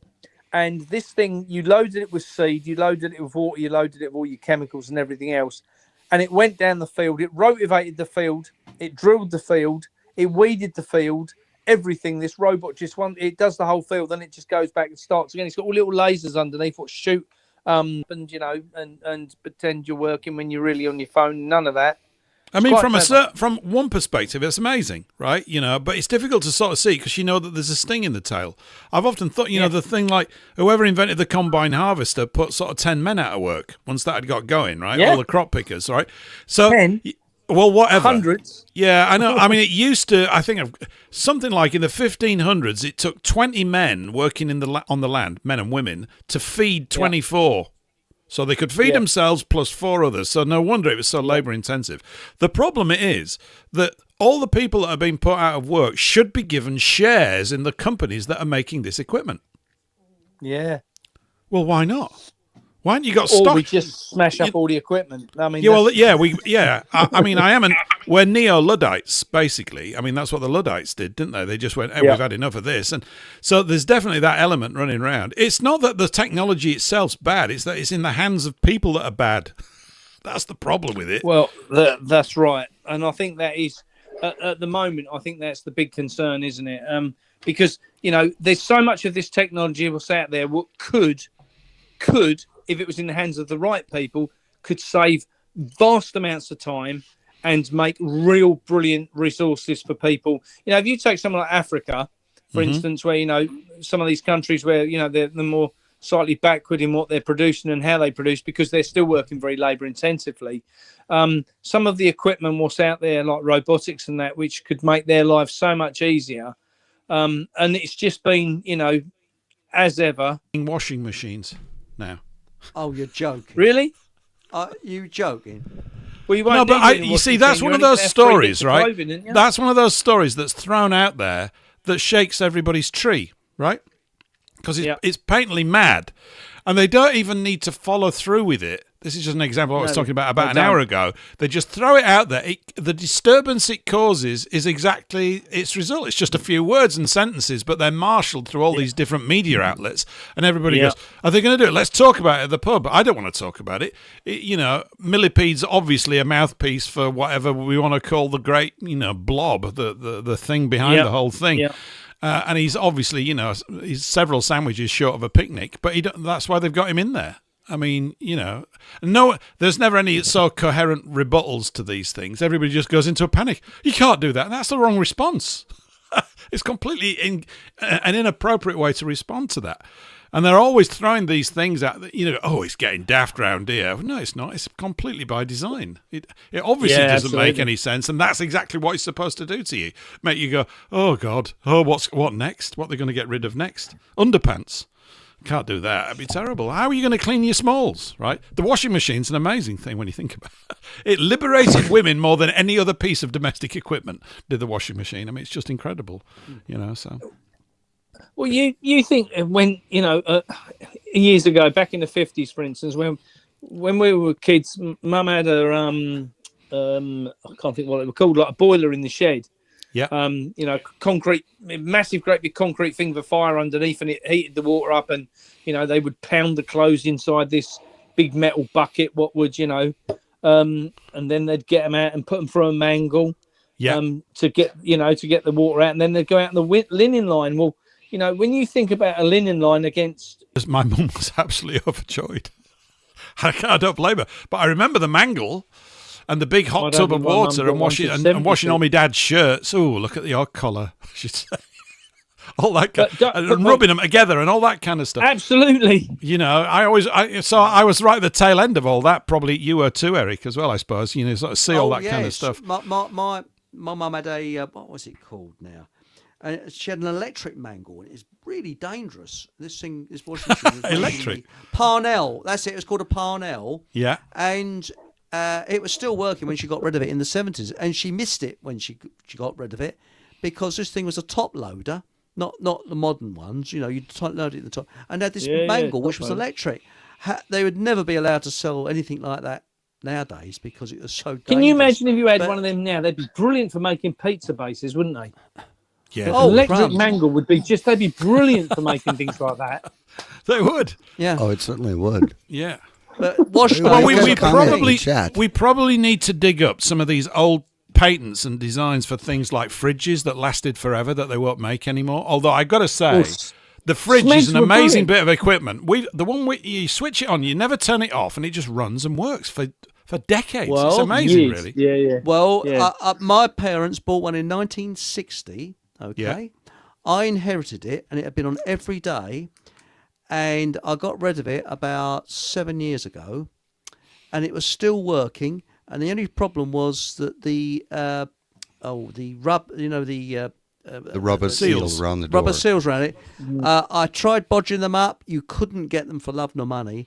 And in the end, it was very difficult. I mean, I can normally make these things myself, but I just couldn't remake these rubber seals. And the thing was still working when I got rid of it. Amazing it was. Electrolux. 1960. Can you imagine if they made shit like that now? What actually lasted? Oh, that valve's blown. I'll go buy a new valve. That's it. And all that kind of stuff. Not that I'm arguing for valve TV sets, but it doesn't really matter. But yeah. Well, we just need to set up new home manufacturing bases. The thing I'd like is a car that actually has got all the basics in it, a bit like a Jeep. really. Yeah. You know, or a little Land Rover, just, you know, manual That's it. gearbox, manual transmission, oil, all that kind of stuff. Yeah, I want one of them, please. I'd buy it in kit form and build it. I'll tell Be you how great. the system's so stacked up against us now, right? That van I drove home in the other day, Yeah. it was a brand spanking new hire van from Enterprise, right?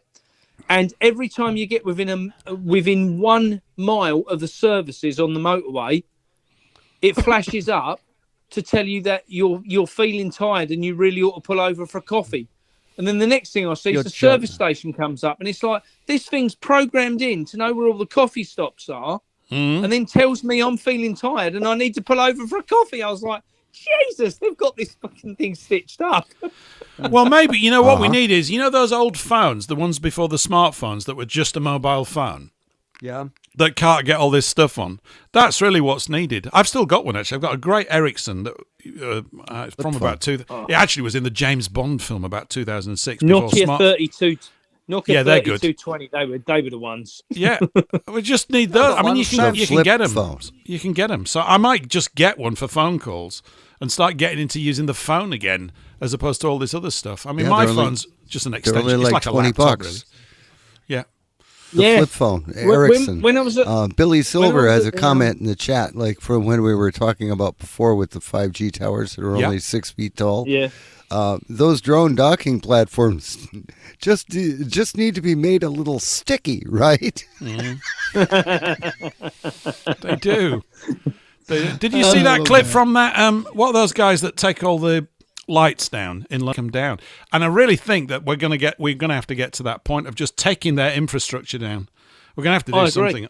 All these things. Absolutely agree. Grow veggies. It's getting to that point where now, like he said, he'd been arrested and he's going to go to jail, and it's like, good on you. It's different. It's not like, oh, he's a criminal. It's like, it's changing. People see all these people literally as what they are, which is freedom fighters, and actually, we're not having this. Absolutely. It's I'll different. tell you, I met an interesting guy at the weekend. There was a guy came there and he said he wanted to book an appointment to come and see us about the compost. And he said, can I put a date in the diary now? And I said, oh, you know, just give us your phone number. We'll ring you about it. And he said, I don't have a phone. He said, I don't have an email. He said, all I've got is a diary. He said, I'll tell you when I'm going to, you tell me when I can be at your unit. You tell me you're going to be there. I'm going to turn up. So make sure you're there. And he booked a date, and we were like, hang on a minute. This guy is now traveling all the way around, and this guy's got a company, he employs 80 people. Yeah. They're not allowed to use a mobile phone at work. They do not use email at work. He won't let them use email. And he said, since we've completely cut out all communication with and all the dross what people were dealing with in the day, he said, since we've done that, and people said to us, this is a suicide mission, you know, that we don't use email and that. He said, now they pick up a phone, they ring the customers ring into them. He said, our productivity on sales is up 38% month on month. Killer because app. they don't have email. Yeah, human beings are the killer app. They are. You know, it's just the best thing possible, isn't it? Yep. Well, it is. I think, you know, retro is really where it's at. There's loads of things that have gone out of the space. I mean, it's part of the fun of life, isn't it? Talking to people and trying to negotiate a sale or a purchase. It was sort of, you know, you didn't need to cry about it and stuff like that. It was just good. Now it's just all data driven. And you're right, there's just an absolute sea of stuff. I don't know whether I just sort of excuse my things and I get sort of wet about it and go, oh, where's that thing? But then I'm thinking, it doesn't really matter. It doesn't matter. It's like now, it's today, and it's sort of getting back to that. I don't know, you know, just go out on your bike and, you know, I just remember walking around as a kid, didn't have a phone. What time are you back? 9 o'clock. You better be. Otherwise, your father will have a word with you. Okay. Yeah, That well, kind you of know, stuff. once the street lights come on, you knew it was time to go home, didn't you? Yeah, got to go home now. Otherwise, my mum and dad will be that cross. simple. Yeah, it's fine. We'd go out in the morning. We never took a drink with us, never took anything to eat. We knew where to get a drink. We knew where to get something to eat. And we would just, you know, pick some leaves or scrump some nuts or pick some apples, whatever it was. We were never, ever hungry. I know. We knew where the river was. Yeah, I know. We sounded a bit like the Three Yorkshiremen. Well, Orlint Road. We used to dream about living in Orlint Road. Yeah, that kind of thing. It's true that I catch myself doing it going, am I really talking like this? And you sort of like end up as an echo chamber of your dad. Because my dad would say, oh, it's not like that when I was a kid. We just did everything, you know. And all that kind of, we still had quite a bit of freedom left though, in the 70s. We did. Telling time by streetlight is exactly how it happened when I was a kid. Yep. Yeah. Yeah. And it never let you down, did it? No, it didn't. It didn't. Because they're all if photocell that was the driven. rule, that was the rule. It was as simple as that. You know, I remember when I was a kid, there was one telephone box in the middle of the village, and my parents, because my dad worked for the government, we had a telephone at home. So if I was late home, my mum would ring the phone box in the village, and one of the kids would offer on them and all this nonsense. It's just does my head in. We're coming to the top of the hour, mate. It's been fantastic having you and getting a chicken report. What are you up to next?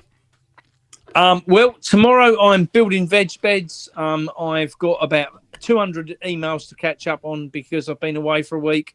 And yeah, I'm just loving life. There's going to be a big show this week. Yeah. Well, I think Tuesday what we night, need we- is if you we can will get a have photograph of your rooster, send it in and I'll stick it on the FFT website. We'll stick it in somewhere. We need a nice big, get a landscape photograph. Take a, not a vertical one. Take a horizontal one of your rooster. We need, it's all right you coming on here and talking about this, but we need to see evidence, right, Mark? Really, I guarantee you he's Well, the if you're- biggest black cock you'll have ever seen. Right? So I'll get a All picture right. of him tomorrow Yes. and That's I'll lovely. So you want a send it on picture of the Telegram. cock? That's fantastic. Yes. All right, I'm Okay, going to just so, wind it down here because we're about to leave WBN. Mark, it's been fantastic having you. You'll be back on Tuesday, Thanks, will guys. you? Yeah, brilliant. Yeah, we're Keep back good, on mate. Tuesday, yeah. Fantastic. I'll be in touch Talk before soon, then guys. as well. Mark Cheers, the Bowler guys. Hat Farmer, everyone. Bye. Yeah, brilliant. Thanks, Thanks, Mark. Mark. Mark's on Tuesday on FFT Radio at 7:00. So he'll be back, possibly with his chickens and all that kind of stuff. Okay, so we're going to say goodbye to WBN. We'll be back on WBN same time next week, 8 p.m. UK, 8 till 10. There's a player on there if you want to listen to it. And if you want to do some chatting, you can go into YouTube and Rumble, although maybe the audio signal settled down, but we were having a bit of grief with it in the first half hour of the show. So I don't know whether that's still going on, but there's plenty of ways to listen. You can also go to fftradio.com. Mark's show on Tuesday. Now, I better play a little song and take us through the break. And I've got one somewhere. I'm still not quite fine. Oh, there we go. Now, let's see. Put spectacles on. See if, Fleetwood Mac. This is a very old song from the 1960s. Or is it? Yeah, late 60s. It's a sort of love ballad. I quite like this. Peter Green on the guitar. We'll be back after this.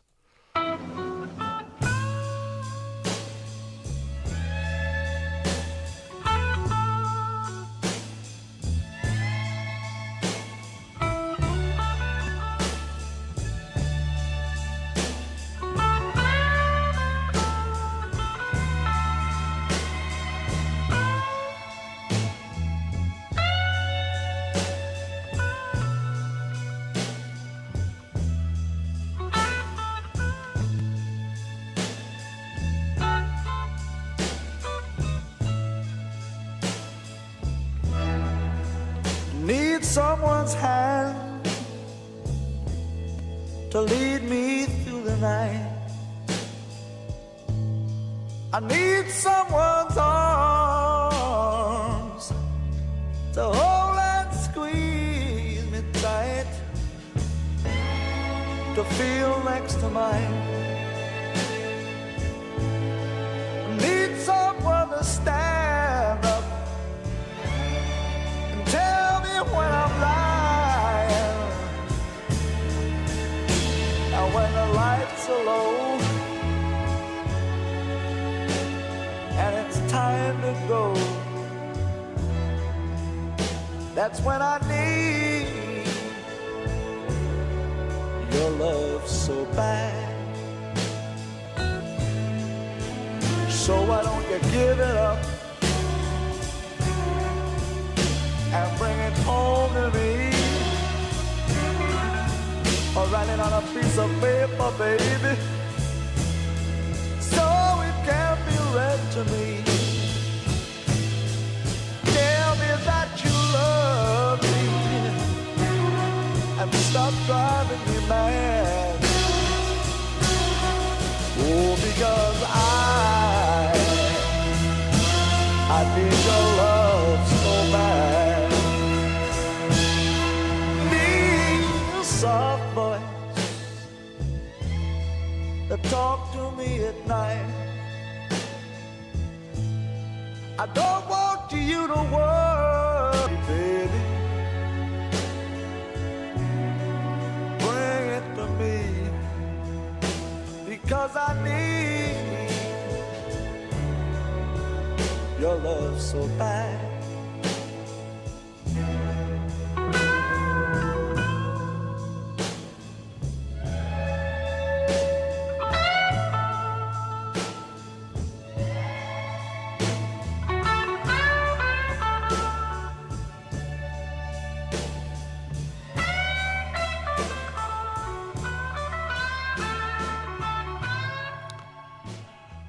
Fleetwood Mac from 1960s, early 1970s, I don't know. Right at the tail end, I think, of Peter Green there playing the guitar. I love that song.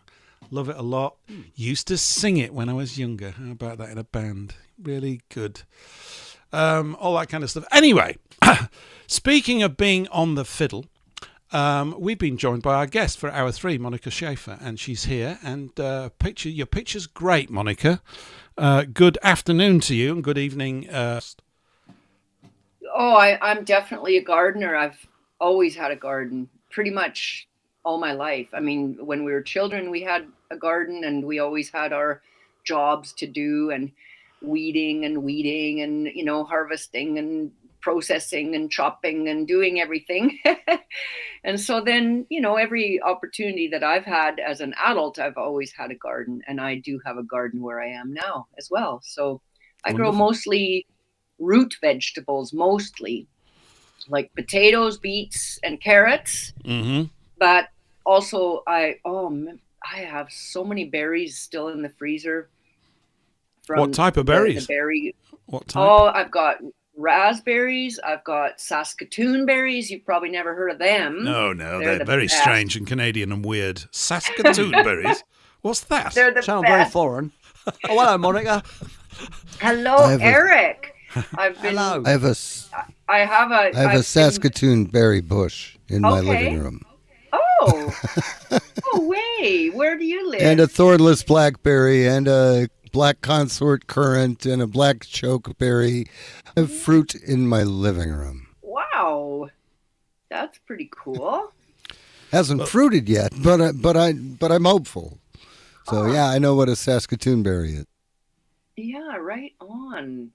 So yeah, they're delicious, aren't they? They're my favorite of the absolutely quote unquote blue Found or named after, is that right? Well, I don't know, I suppose. I guess. don't know. I mean, they grow wild in these parts, in the prairies, and also here where I am, you can find wild Saskatoon berry trees. I will not call them bushes. They are trees. Right. So, yeah. Well, if you prune them, they remain bushes. A friend of mine he lives in northern Washington, and he's got Saskatoon berry bushes there, and they are kind of trees. Another name for them is serviceberry. You might have heard of that. Never heard of it. Yeah. Serviceberry is another name. Cool. So have you ever heard of interesting tidbits. Haskap berries? Have you ever heard of them? Nope. Oh God, no, I have not. Oh, you're just showing off now, another bush Monica. I'm going to have to buy. Haskap berries. Whatever next? What are they? They're also blue. They're also blue, but they're on bushes for sure. And people are growing them around here, selling them. They grow them commercially. But I had never seen or heard of such a thing before I moved here into this valley where I live now, the Robson Valley in British Columbia.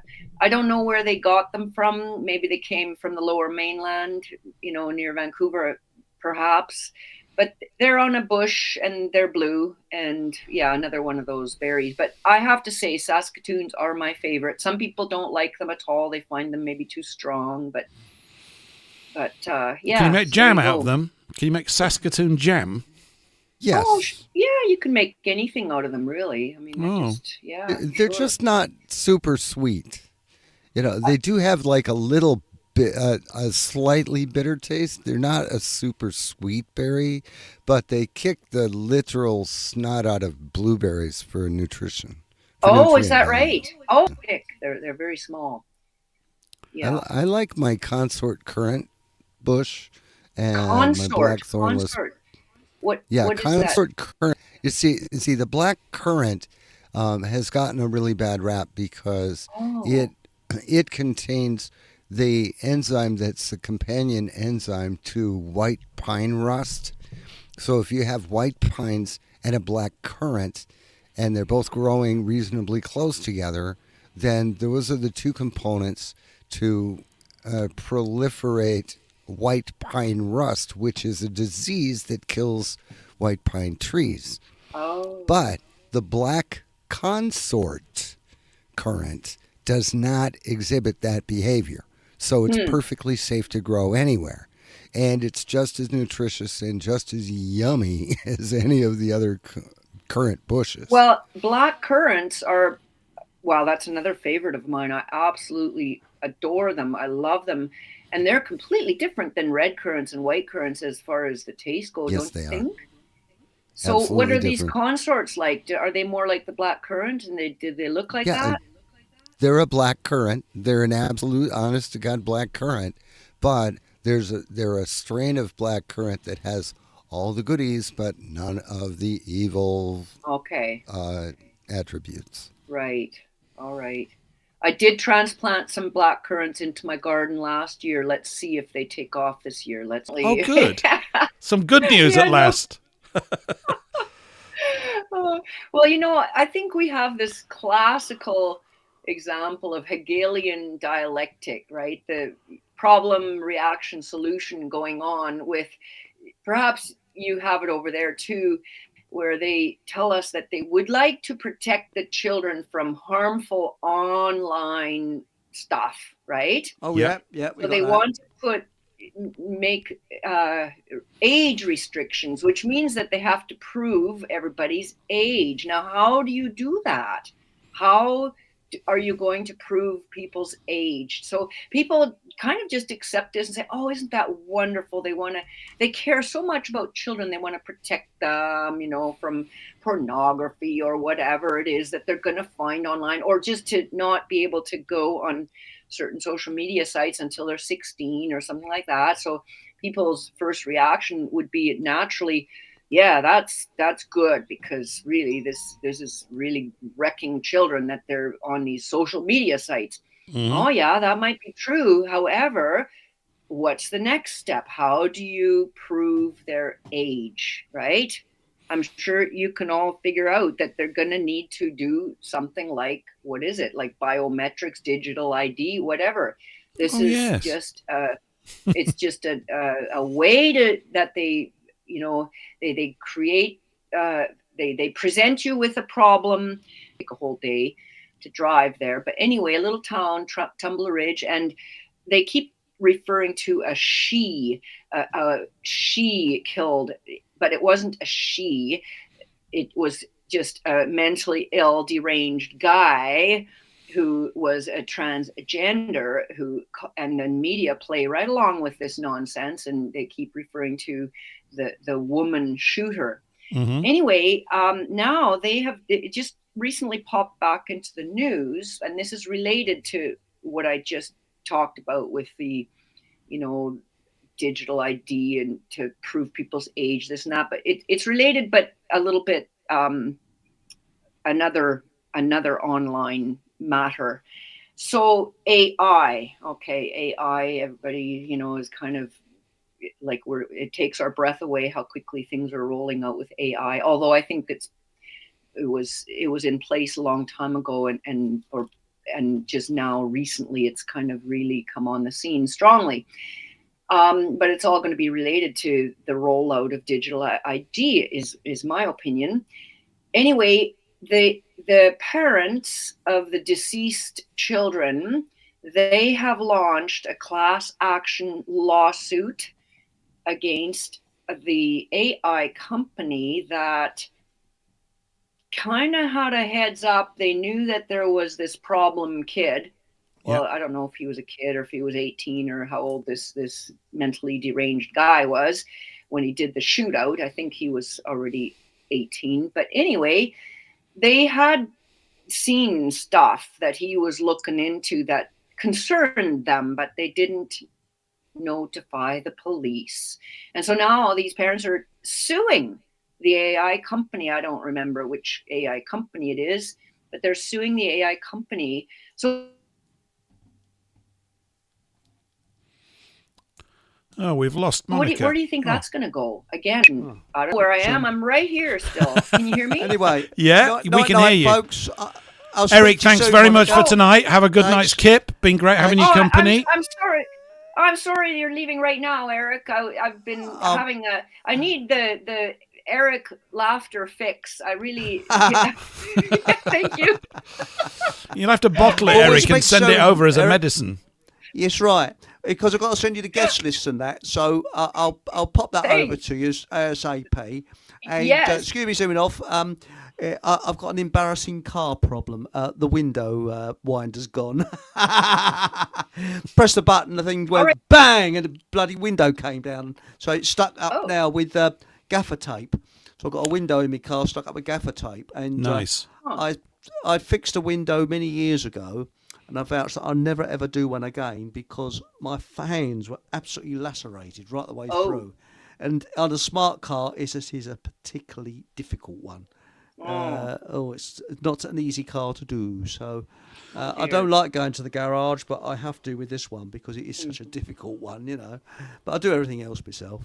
Anyway, I've got to run it in by about 9 o'clock tomorrow, so hence the reason I've got to get up early. So I'll speak to you all Eric, soon, that's and cool. thank That's you very fantastic. much. Been great having you. I'll be in touch, of course. And Likewise. we'll see you next week, and I might see We'll you on your speak show. Just give everybody a shout out. When's your next live appearance online? My next live appearance, thanks, mate. It's 8 o'clock this Sunday, and we'll be talking about MPs. Oh, nice. Should we have them on the show or not? Oh. So that's going to be, and everybody's welcome to join in, Is Monica MP included. Member of Parliament, or what are you talking about? Yeah. A member of Parliament, yes. Yes. Yeah, not military police. And not military police. So, everybody, Paul, Monica, you're welcome on the show to view your, because there was a thing, there was an MP who was, shall we say, a bit of a, against him coming on the show, but there's some people saying I should have him on the show. So this is the thing, we can have a discussion about it on Sunday. Oh, that sounds interesting. So, because my attitude is establishment and MPs are not welcome on my show. Well, you might set a precedent you if you do it. The way you've described it, Eric, is as if they're queuing up. I mean, which would be quite interesting. Maybe I could get Ed Millipede on. That would be fun, wouldn't it? He could talk about washing machines. I don't think what they'd they're respond. doing in Ireland. If an MP goes into a shop, they're a small shop, they refuse to sell to them. They won't serve them. Wow. And they're just in these more sort of villagey areas, an MPs and it's made clear they're not welcome. Don't go Oh away, my sort of goodness! thing. Well, you could bring one on and introduce them with that introduction. It says you're not welcome here, and then see how it goes. Well, it was Andrew Bridgen, and whether he'd come on the show or not, I don't know. But he was very different, and he's a good friend of one of the people that speaks here. Now, because I take on board your viewpoint, Paul, that get them on waltz and all sort of thing. So, Well, if it would make for interesting conversation, I kind of doubt that because they're masters at stonewalling things, and it's kind of tedious after a while. But you could always kick them off. They get on for a few minutes. Oh, get off. sod off, But they're not going to. I mean, I wouldn't. I'm not even countenancing it. I don't think it's necessarily. It could be fun, but I don't know if anything productive would ever come from it. Well, it's difficult. I'd ask Anyway. him the question, usury, what are you going to do about abolishing it, eh? See how they squirm. Blimey, you'd be off that. Be off air quicker than a rocket, I should think. Well, I gotta go now. Okay, bye, Eric. You gotta go. See you. Night. See you, Eric. Have a good time with the car. Thanks. Bye for now. Bye-bye. Thanks. Bye. Bye. Oh my goodness, that's too funny. Yeah. Now, Well, where were we? Where were you, Monica? You're in Canada. I was just gonna. Yes. Yeah, I was tossing it back over to you to say, where do you think this AI, these people suing the company for not having called the police to alert them that there is this mentally deranged individual in their town, kind of looking like he's planning something violent. And the parents are suing the AI company now. And I'm thinking this is classical Hegelian dialectic, the problem, reaction, solution, where the solution is already desired, and then there's a problem, and then there's a reaction. So I somehow just don't think that these parents all on their own have initiated this lawsuit. I suspect there might be some small hats behind it, coaching them and helping them. Well, that would be surprising, wouldn't it? We'd never have seen anything like that before. I think, yeah. I mean, I don't know. I mean, so this is in Canada, yes? Yeah, it's right in the province. I mean, do you have a culture of that? Do people go to law as fast? Do they do that sort of thing? I think we always thought of ourselves as less litigious as the American neighbors, but maybe that's, maybe we've followed suit. I don't know. I can't really answer that. Well, the whole of the child protection thing is just, the thin end of the wedge, isn't it? It's always the children. Well, they're looking to pull everybody's heartstrings all the time. Like who's going to get shot down in public for saying we must protect the children? But of course, they brought about circumstances and situations which require child protection services because they've mangled the rest of society or the nation or civilization, or whatever word you want to use.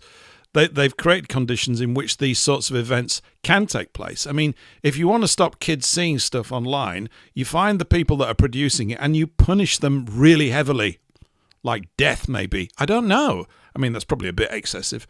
But, it's known, for example, isn't it, that porn is a damaging influence on the undeveloped mind. Oh, yes. Porn is terrible. It is. It's just because it just goes straight. It's like sort of cocaine to the hard drive of lust, really. It's a terrible thing. It changes the brain. This is what I've learned, that there are many men in particular that have had these porn addictions, and men who have broken those addictions have spoken about that, and it's just astounding. But this is a slightly different matter here. This isn't about porn so much as this shooter went wild. This tranny, they the media calls it a she, but it's a he, transgender character, did a big shoot up, and then shot himself as well, or he got shot. I can't remember if it was his own self-inflicted gun wound or if they shot him finally, but that happened in Tumbler Ridge a few months ago. So, but he was planning, I guess, all kinds of stuff, and he used AI to help him with his plans. And so now the parents are suing the AI company because they didn't warn the police. They didn't call the police. But see, this is a very, very dangerous place to be in. I really think that what they're looking for ultimately is total control. Well, before this story, I mentioned the children having to prove their age to get on social platforms, and it's all about implementing full control on all of us. Yes, and I think this story of suing the AI company is part of it, like, that they should have called the police. So they want a total control via digital, whatever, biometrics, digital ID, and that it's total police state. I guess that AI companies are now on the line, on the hook, I guess. Yeah, say, if they have to monitor everything. So, right? they've got us saying that. Of course, they don't. I remember living a monitorless, a life free of monitoring for most of it. And things were better. So monitoring does not stop anything. It just extends the power of the administration class, or whatever you want to call it. Of course. But if they're filing a lawsuit, surely they're filing it in the wrong direction, of course. Not from the designers of this event. It's exactly what they want, because we've got to extend the powers of this, that, and the other to regulate things, because you can see how dangerous it is. No, obviously the problem is that they've not classified so-called transgender individuals as mentally ill, and that they need to be sectioned. And they do. Yes. For their own, you've done that. This is why there's a growth in this. You're responsible. I'm suing the government for not exercising common sense. But of course, they're not going to go in that direction. I accept that. But, like if you had a forensic engineer on it, you go, well, what's the root cause of this problem? And is it the case that so-called transgender people are involved in some hellish crimes? It appears from the reports that I've seen, not that I'm looking for this stuff, that is the case. I don't know fully. Maybe they're all lovely and everything, but they're not, because they're not well. They're basically unwell. And it's not and so what they've done is they've dressed it up in transgenderism or whatever you want to call it. Nobody can you can't change it. It's just impossible. And so they're augmenting a deception, aren't they? And you get people vehemently arguing about all this kind of stuff. Well, it's just not even worth entering into it. If you can't see that, it's a bit like, if you can't see the bus that's coming at you at 30 mile an hour that's going to hit you unless you step out of the way, you're going to get hit by it. And there's not much anybody can do about that, really. You just, it's time to apply. You remember common sense? No, what's that? I know. But it used to be quite common at some point. At least there was a smattering of it, which kind of held everything together. Now it's absent. But of course, it's all by design, by our cultural Marxist overlords. This is all part of getting hold of the language, twisting the meaning of words, then saying that, men can be women and women can be... No, they can't. They never, ever have been. Can't be, not now, not ever. Irrespective of what a body of men and women who are Marxist may say. They can say whatever they like. It's still not true. It wasn't true then, and it never will be, because it can't be. It just cannot be. Bingo. Yeah. All of this, what you've said, the education system has, I think, was hijacked long ago, right? Yep. And made so that children are no longer taught to reason or to think. No, it's just rote memorization of facts. And then, of course, some of them you could just say, no, they're not even facts, they're lies. But, just spit it back, regurgitate. And that's been a terrible, it's had terrible consequences. And then, of course, all kinds of deranged syndromes have been promoted and ideas fed into the young children's heads that should never be. They was known to be completely off his rocker, mentally ill for a long time. Now, maybe that's where they should point their these parents should point their litigation towards some local so-called health authorities who just let this kid be, when really what you just outlined is much more the case, that this kid should have been actually in receiving help for the mental illness. But no, instead they were crying that, transgender people don't have enough resources for their trannyism. Like that's what they were actually saying afterwards. It was just unbelievable. And then also when there was a reaction by people saying stuff like, hey, this transgenderism, it's meant, mentally ill. They say, oh, don't be blaming it on trannies. Oh, these people are haters that are saying it's because of transgenderism. That's a hateful thing to say. So, the truth is hate. Truthful things appear to be, don't they? I know it's an old sort of bit of jargon, but it's unfortunately true. And it's like the condition of the crowd is so soft, so malleable, and so easily led that they will shout out against things because they don't want to confront adult decisions. It's as if no one wants to actually do that. I mean, the political class don't want to do it. Everybody's it's truly unbelievably pathetic, the level of behaviour from the vast majority of people in the public space. And so obviously in this case, I mean, if we then tunnel it, so some mental health authority failed in their duty. Why did they fail? Because they've been instructed to fail, I would suggest. Yes. Why have they been instructed to fail? Because they've been told if you don't fail, or in other words, if you don't achieve these goals, you're going to be out of a job. So, And if I'm out of a job, then what happens? Then you don't get paid. How do I?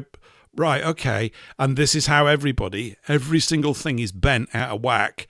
It's a primary tool for that, or, public shaming, or actually put yourself in circumstances where you can be manipulated.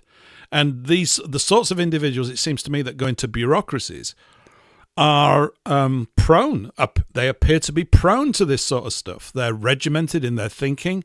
They want to be part of something. They couldn't go out and be entrepreneurs. They're suspicious of entrepreneurs. These are administrating classes, and they're easily bent. And we were talking about earlier, that most of the civil service over here is basically peopled with individuals who've got a communist worldview.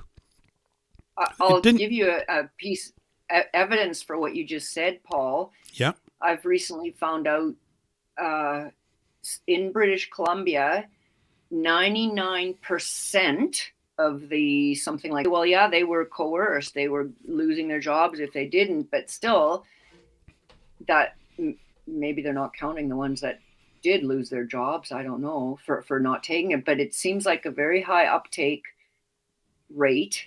Yeah. Whereas there somehow in other professions, a lot more people were able to resist taking it.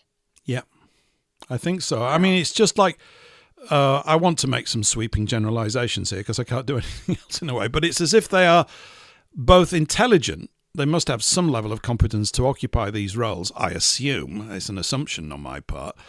But they're also incredibly obedient to authority. They're authority types. They are order followers of the worst type. And they're very dangerous because of it. And you can't get through to them. There was, I don't know if I mentioned it earlier in this show. I think I did. There was this woman over here, maybe I've mentioned it to you, called Liz Truss, who was the Prime Minister here for 47 days.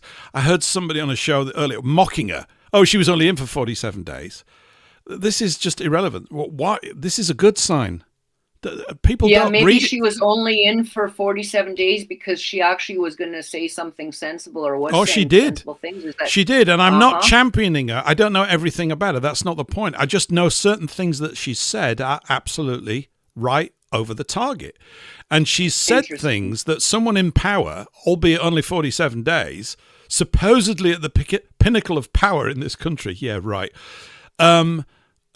because she says it, they carry weight, and it's from her own experience. And one of the things she said is, and I've mentioned this before on the show, and for years, and we were talking about earlier, like Eric wants to get an MP on. What would be the point? They can't hear, literally cannot hear the ideas that we want to communicate. They can't hear them.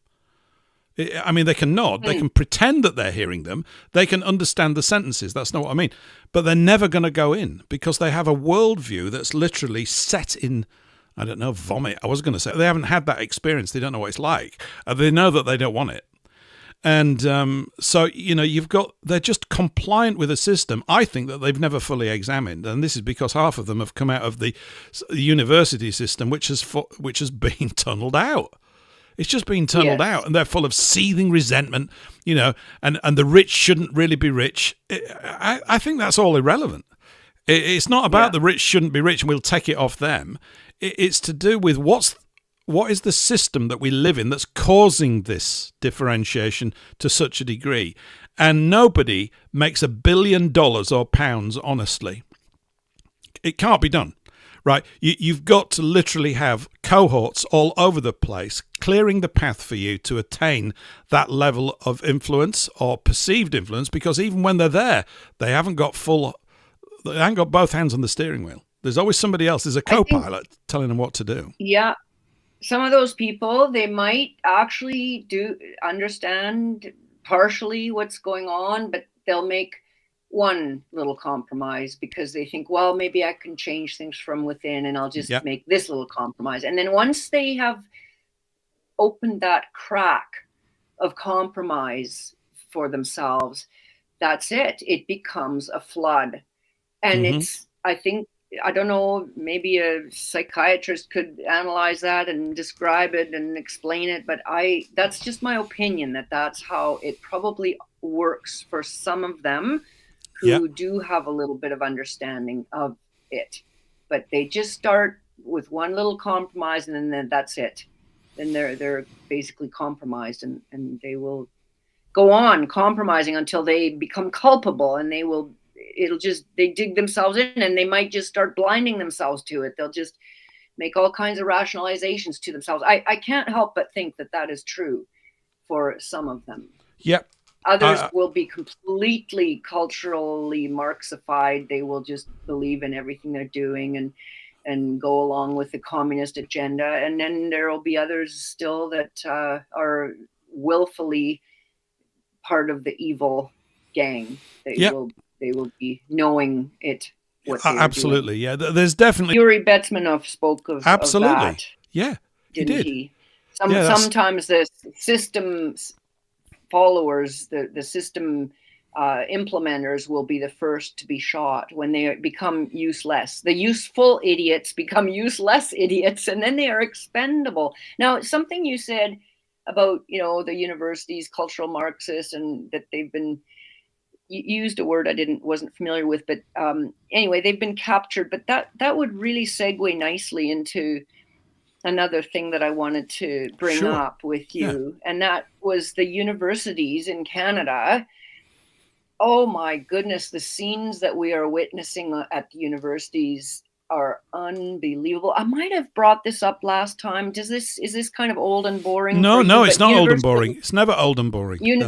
Okay, University of Lethbridge in particular, because I have a friend there, Tony Hall or Anthony Hall. He was professor there and taught for 26 years on that campus, and now he's professor emeritus. In other words, retired. But he experienced something on February 4th with another former professor, Francis Widdowson, and it truly was a mob. And the mob was created by the university itself, because the university administrators, they sent out an email that morning to say that somebody's coming onto campus who has been controversial musical instruments from the music room, like blasted the horns into the ears of these two, older professors, and had signs, "Make your ears bleed." And they're just for hours and hours. Actually, the university campus security was not enough. They had to call in the police force to provide some protection to the professors and their spouses. There were 4 of them, and they were surrounded for hours and hours with this loud mob, and we'll call it a native rights mob, because in Canada the weapon of choice being used in this war against the white race is the Aboriginal people, and I purposefully call them Aboriginal. Just think original, Aboriginal, think normal. Going. Well, I mean, matter. That's been going for Yeah. years and years, and that's basically the theme of the weapon of choice there is the black people. They've been made to hate on whitey. And in Canada, the racial wars, you could say, or the race wars are between, it's gonna be, so far the white people are basically, we've been so indoctrinated as to be feeling guilty about everything, and oh yes, we want to give them back their land. The land back movement is really, really strong and whatnot. But these students are being turned into what I would call the future Cheka, in the Soviet Union, when they came knocking on the doors and hauling you out and sending you off to the gulags. Well, I think that I'm just using that in the proverbial sense, because the war against us is taking a different form.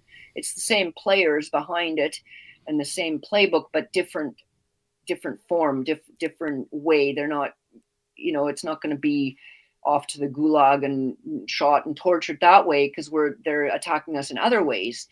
And by 2030 you will own nothing and you will be happy and you will eat the crickets and the bugs and all that stuff. And so, but the native rights mobs that are being created on the university campuses, how this is happening with the students. Okay, so the crux of it, I thought perhaps there would be some repercussions for these students who actually they physically threw him out on the sidewalk. That he's 75 years old. They literally did that. And now you would think that there would be some repercussions, like maybe some charges against these students. No.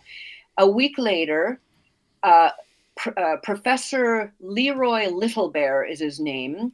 He convened the students and had a, what do they call it, purification ceremony.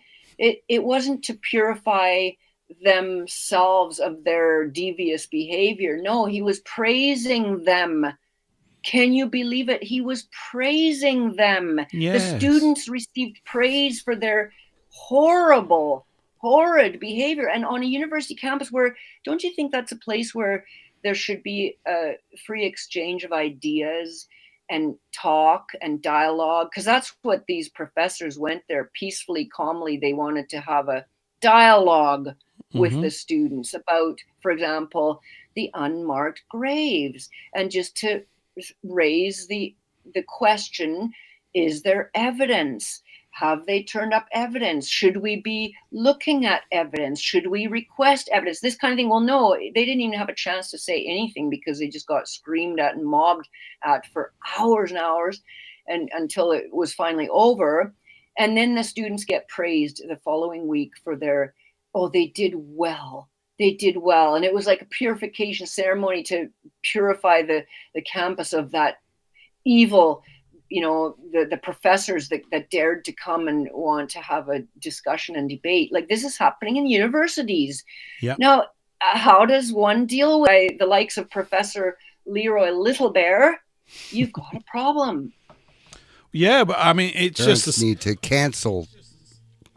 Parents need to stop payment on the tuition checks. I'm sorry, Paul. I just had to make that comment. No, I'm glad you stepped in with that. That's a very important point. That nobody should go to universities anymore, I think.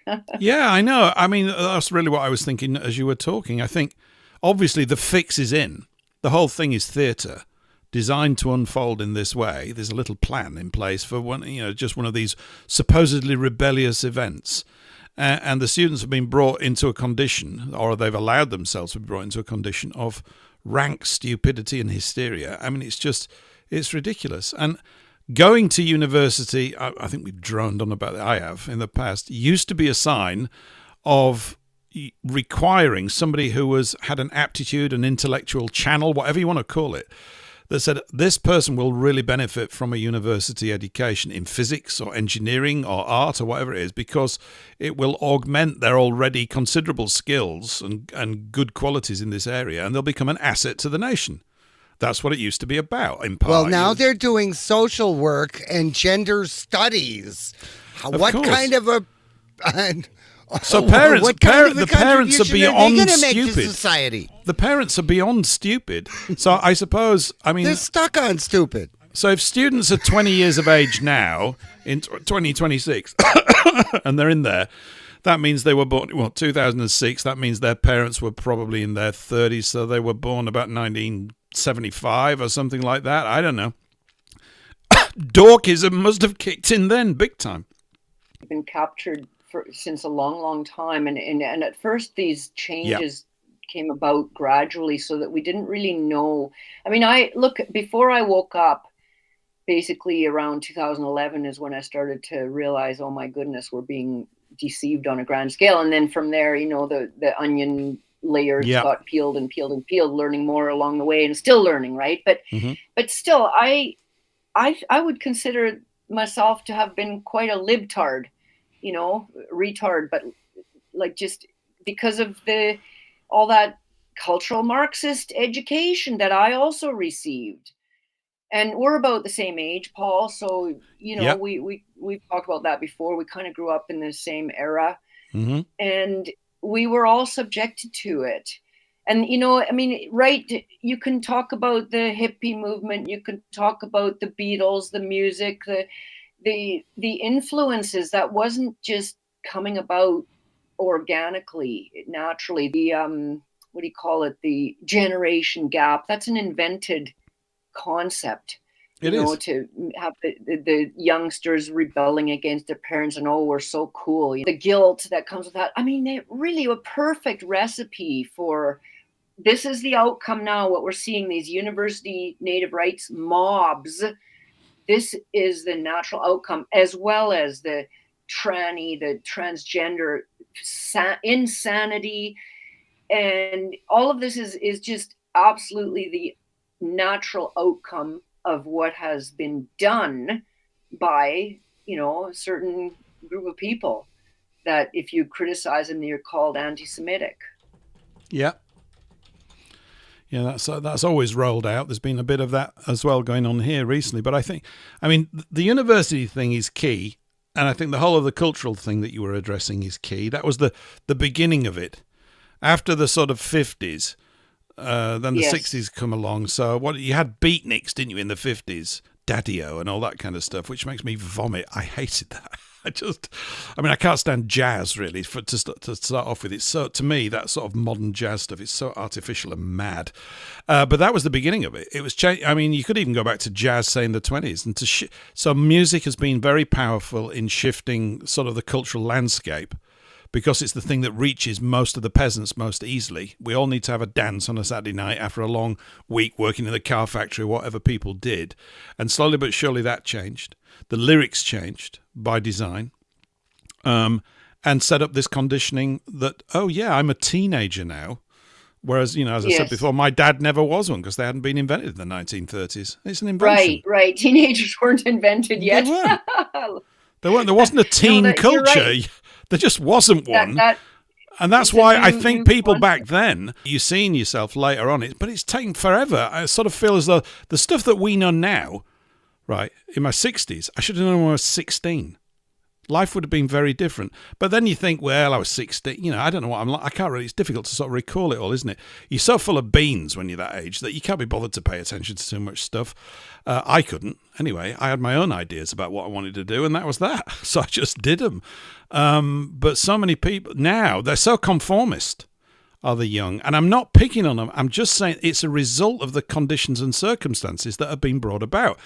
I mean, if we'd have been born in 2000 and we're in our mid-20s now, we highly likely many of us would be the same way. Absolutely. That's and you know what started back then with this generation gap and the teenager, that whole concept, and so we're so much more cool than our archaic, old-fashioned parents, and then sort of this that notion that you're kind of embarrassed to be around your parents or whatever, that was all kind of instilled into our generation. Well, now it's reached a point where the teachers and the counselors at school will tell the children that we will keep your secret. We will keep your secret. You can tell us. That's so extremely insidiously evil, and it's a communist concept that you separate the children from the parents, and that get the children to rat on the parents, in fact, or to spy on them, and also to give this notion to the children that their parents are actually not to be trusted, and that they're, as a result, secret. You see, that is, I don't know I lose words for it. I'm going blah, blah. Well, you kind of discover that I think, one thing is most individuals have got very little intellectual defense mechanisms against this stuff because of conformity to the rest of the class. This is, and, the bulk go along in that way. As long as the context is okay, it's not a problem, but the context is now not okay. It's not been okay for a long time. That's and right. It's taken a long time for the content to sort of start looking all disturbing. And you go, why is it all going wonky? Well, this is because people's idea, their worldview, is completely mangled. It's unexamined. It really is. It's just not examined at all. They've inhaled a worldview that they didn't examine as it went into their head and took up residence in their brain. It's just moved in there. And because it's moved into everybody else's brain, they think that this is the way it's supposed to be. You've got all this supposed inherent guilt for what our forefathers did. Tough. Deal with it. I'm going to cry about it. Okay, bye. I've got things to do. I've got to go to the toilet. It's ridiculous. And people are indulged in their feelings. I don't feel good. Okay. We all don't feel good. It's called life. It happens, right? Learn from it. There's a lack. I mean, I want to be old-fashioned about this because I think that there's a great strength in it. You can't indulge people in their sort of weaknesses all the time. It's not good for them. You're actually really supporting them to become an eternal intellectual and emotional victim of circumstance. Oh. Guilt stuff. We have to counter that with being like, get into your culture, and learn some nice like folk things that your culture, that from your people, and celebrate that. Do it, like get. And then also, I always say, get outside, get into the forest, into nature. I think it's happening, Monica. And I think if you start, the thing is, if people think about those things for 5 minutes today, and then 6 minutes tomorrow, and then 7 minutes, and keep adding a minute, after a couple of months, there'll be several hours a day when you're thinking about this positive way of behaving, and it attracts like. And it's to do with, I mean, a part of it is that people, it seems to me, and I include myself at times, get hypnotized by the doom porn. And so learning to turn it off and cut it out of your life is a key thing. Because if you think back to most of it, it never amounted to anything in your local space. And you could say, oh, you've just got your head in the sand. Hardly. No. Hardly. No, hardly. That's right. I agree with you, Paul. Like they want us to be, doom porn is spread on purpose too, to get us down and fearful and whatnot, and that puts us into a perfect position of being vulnerable to their control grid, their control mechanism. So you're absolutely right. We don't have our heads in the sand. We're doing what we're doing because we don't have our head in the sand, but at the same time enjoy life. I'll give you an example of a cultural thing locally that we had going on here, and it'll resume again in the fall. But square dancing, oh my goodness, it's just a blast. There was a bunch of us that did this square dancing thing. Like we were learning how to do it and then did it, and had these old records, an old record player it was just a blast. I'm telling you. I mean, it takes some discipline. It's fun. It's like, wow. So it's just, that's an example of something that find in your local neighborhood, something like that, or start it yourself if you don't find it. On your notepad, write down dancing, and we'll make sure that when you're on in a month's time, we cover some dancing stuff. Monica, it's been fantastic having you on. I've really enjoyed it. It's been lovely last hour. I've just had you all to myself. It's been really rather lurk. He's a lurker. We'll be back again, everybody, same time next week. Thanks to Monica, and thanks to Mark for being on earlier, and to Eric and to Paul. We'll see you all same time next week, and we'll try and iron out the Rumble technical trousers issues. Have a cracking week. See you all same time next week. Bye for now. Thank you so much. Bye-bye.